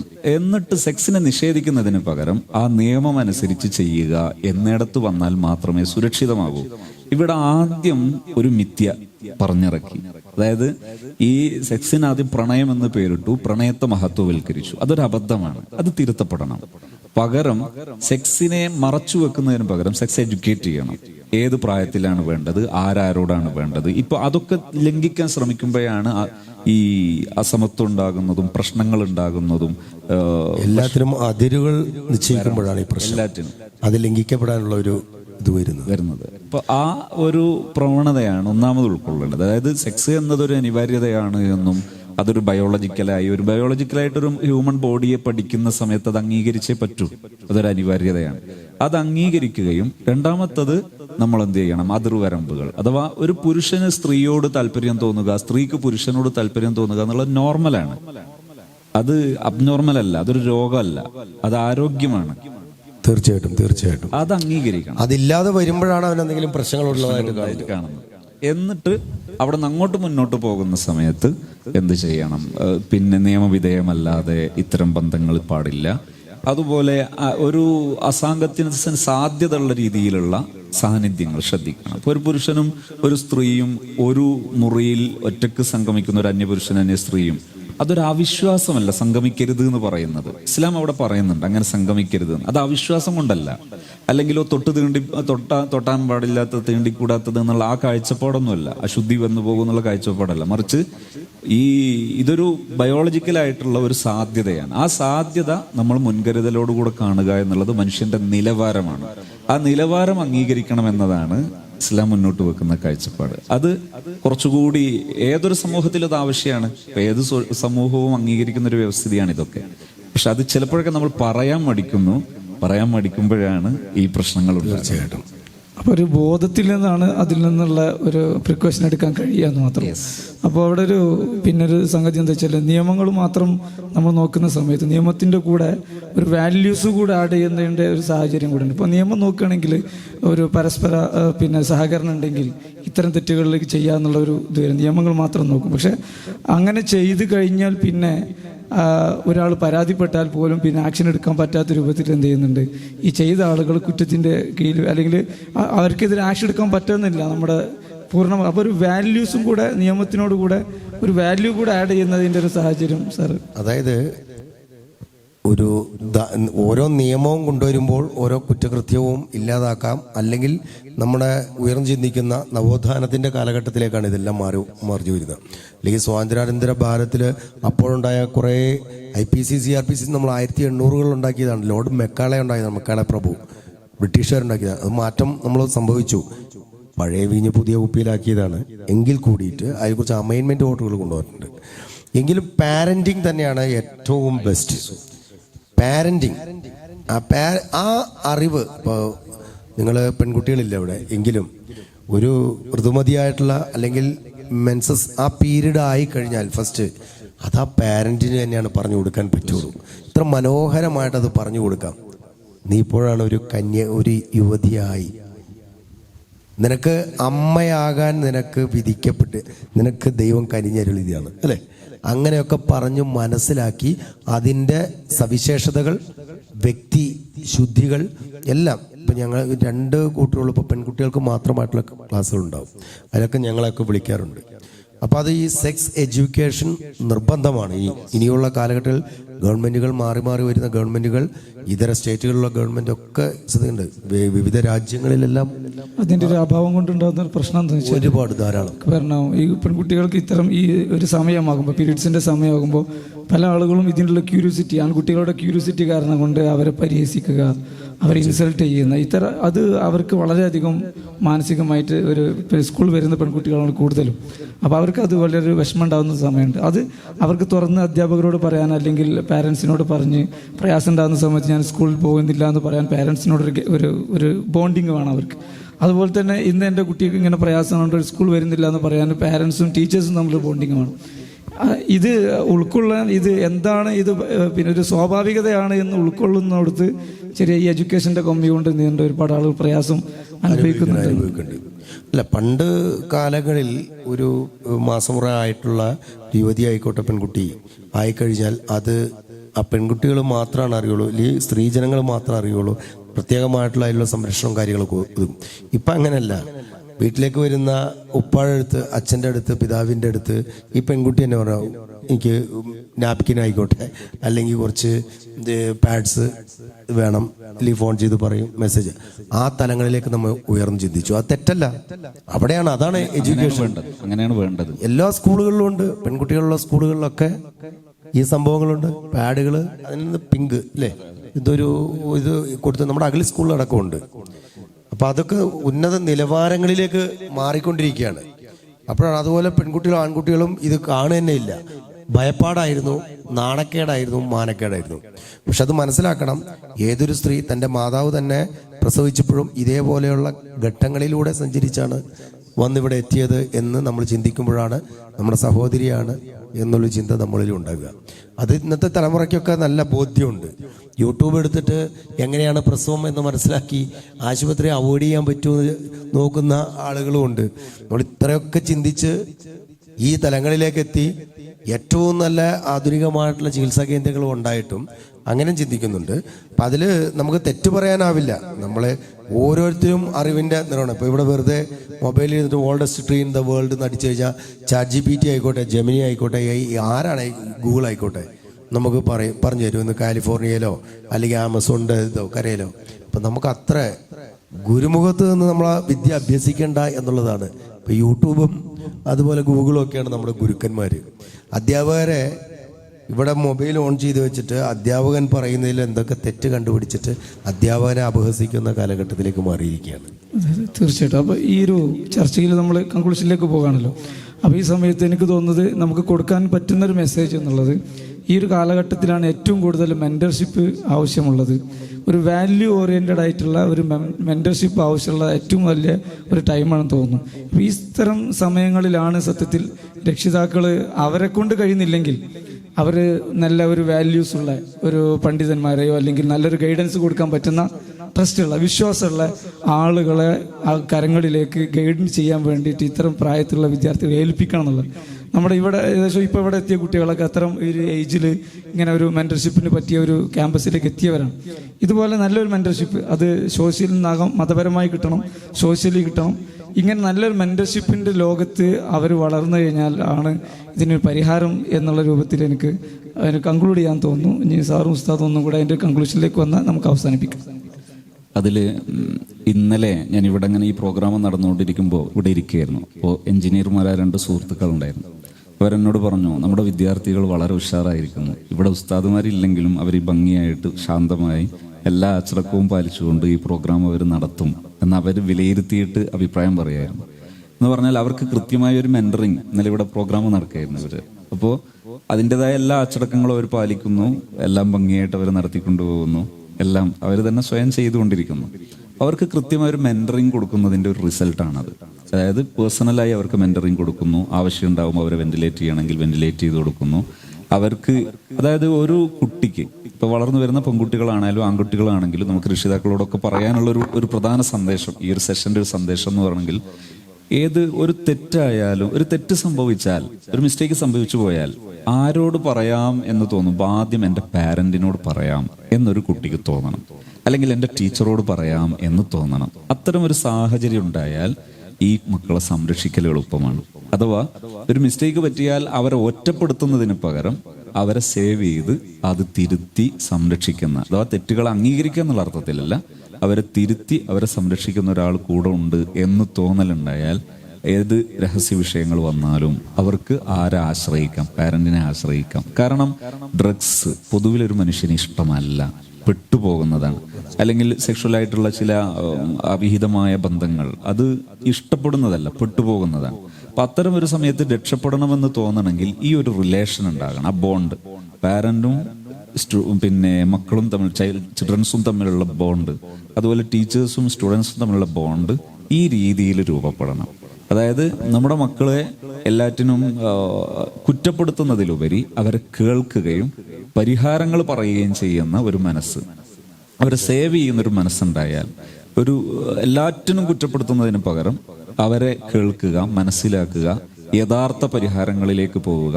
എപ്പോഴും ഒരു പ്രശ്നം ഈ കുട്ടികളിൽ കാണുന്നുണ്ടെങ്കിൽ നമ്മൾ അവിടെ ശ്രദ്ധിക്കേണ്ടത് അതിൻ്റെ പിന്നിൽ മതിയായ ഒരു റിസോഴ്സ് ഉണ്ടാകും. ആ റിസോഴ്സാണ് പരിഹരിക്കേണ്ടത്. നേരത്തെ സാറ് ആ കുട്ടിയുടെ പ്രശ്നം പറഞ്ഞല്ലോ, അതായത് ആ കുട്ടിയിലെ ഒരു പ്രശ്നം എന്നതിലുപരി റിസോഴ്സ് ആണ് നോക്കേണ്ടത്. അങ്ങനെ ഒരു സമീപനം ഉണ്ടായാൽ സമൂഹത്തിൽ വലിയ വിപ്ലവം തീർക്കാൻ പറ്റും, ഒരുപാട് മാറ്റങ്ങൾ പാരൻസിന് ഉണ്ടാക്കാൻ പറ്റും എന്ന് നമ്മൾ പ്രതീക്ഷിക്കുന്നു. സാറുടെ കൺക്ലൂഷനിൽ എത്തിക്കഴിഞ്ഞു. എങ്കിലും പറയണ, ആത്യന്തികമായിട്ട് നമ്മുടെ മാതാപിതാക്കളെ നമ്മൾ അനുസരിക്കണം. നമ്മൾ നിയമാവബോധമുള്ള ഒരു തലമുറയാണ് നമുക്ക് ആവശ്യം. നിയമത്തെ നമ്മൾ അംഗീകരിക്കണം. നമുക്ക് വേണ്ടിയിട്ടുള്ളതാണ് നിയമങ്ങൾ. അതുപോലെ തന്നെ നിങ്ങൾ വളർന്നു വരുന്ന നിങ്ങൾക്കൊക്കെ ഒരു ലക്ഷ്യബോധം ഉണ്ടായിരിക്കണം. ലക്ഷ്യത്തിന് വേണ്ടിയിട്ട് നമ്മൾ പോരാടണം, ശ്രമിക്കണം. നോ പറയേണ്ട സ്ഥലത്ത് നോ പറഞ്ഞേ മതിയാവും. അതിൽ ഫ്രണ്ട്ഷിപ്പ് നോക്കി, നമ്മുടെ ഫ്രണ്ട്സ് അല്ലേ വിളിക്കണത്, നമുക്ക് അങ്ങോട്ട് പോകാം, അശ്ലീല വീഡിയോ കാണാൻ വേണ്ടി ചിലർ നിങ്ങളെ നിർബന്ധിച്ചേക്കാം, അല്ലെങ്കിൽ നിങ്ങളൊരു ഡ്രഗ്സ് യൂസ് ചെയ്യാൻ വേണ്ടി നിങ്ങൾ നിർബന്ധിച്ചേക്കാം. അത് തെറ്റാണെന്നുള്ള ബോധ്യം നമ്മുടെ മനസ്സിലുണ്ടെങ്കിൽ ആ നോ പറയുമ്പോൾ അത് ആത്മാർത്ഥമായിട്ടുള്ള നോ ആയിരിക്കണം. അവിടെയാണ് നമ്മുടെ വ്യക്തിത്വം നമ്മൾ മനസ്സിലാക്കേണ്ടത്. അങ്ങനെയുള്ള ഫ്രണ്ട്ഷിപ്പ് മതി നമുക്ക്. ഒരു കുറ്റകൃത്യങ്ങളിലേക്ക് പോയിട്ട് ലൈസൻസ് ഇല്ലാത്ത ഒരു നിയമലംഘനം നടത്തുന്ന ഒരാൾ, അയാൾ അടുത്ത നിയമലംഘനം നടത്താനാണ് നമ്മൾ വിളിക്കുന്നത്, 3 പേരെ ഇരുത്തിക്കൊണ്ട് പോകാൻ. എന്നിട്ട് വേറൊരു ഡ്രഗ്സ് ഉപയോഗിക്കാൻ വേണ്ടിയിട്ടാണ് നമ്മൾ വിളിക്കുന്നത്. അപ്പം അത് മുൻകൂട്ടി കാണാൻ നിങ്ങൾക്ക് ഇപ്പോൾ ഉള്ള ജനറേഷൻ അതിന് കഴിയും. എന്തിനാണ് നമ്മൾ പോകുന്നത്, എങ്ങോട്ടാണ് നമ്മുടെ, അത് നോ പറയണം. അത് നിങ്ങൾക്ക് വേണ്ടി, നിങ്ങളുടെ സ്വന്തം ശരീരത്തിന് വേണ്ടി, നിങ്ങളുടെ വ്യക്തിത്വത്തിന് വേണ്ടി, നിങ്ങളുടെ കുടുംബത്തിന് വേണ്ടി, ഈ രാജ്യത്തിന് വേണ്ടി അത് ചെയ്തേ മതിയാവും. Okay, thanks. ഈ ടേബിൾ ടോക്ക് വളരെ സമൃദ്ധമാക്കി തന്ന ബഹുമാനപ്പെട്ട ഖയ്യൂം സാർ അവർക്കും അതുപോലെ തന്നെ ഹക്കീം ഉസ്താദ് അവർക്കും സ്ഥാപനത്തിൻ്റെ പേരിൽ വിദ്യാർത്ഥി സംഘടനകൾക്ക് വേണ്ടി മനസ്സിൽ നിന്ന് ആത്മാർത്ഥമായി നന്ദി അറിയിച്ചുകൊണ്ട് അവസാനിപ്പിക്കുന്നു. വാഖിറു ദഅ്വാനാ അൽഹംദുലില്ലാഹി റബ്ബിൽ ആലമീൻ. അസ്സലാമു അലൈക്കും വറഹ്മത്തുള്ളാഹി.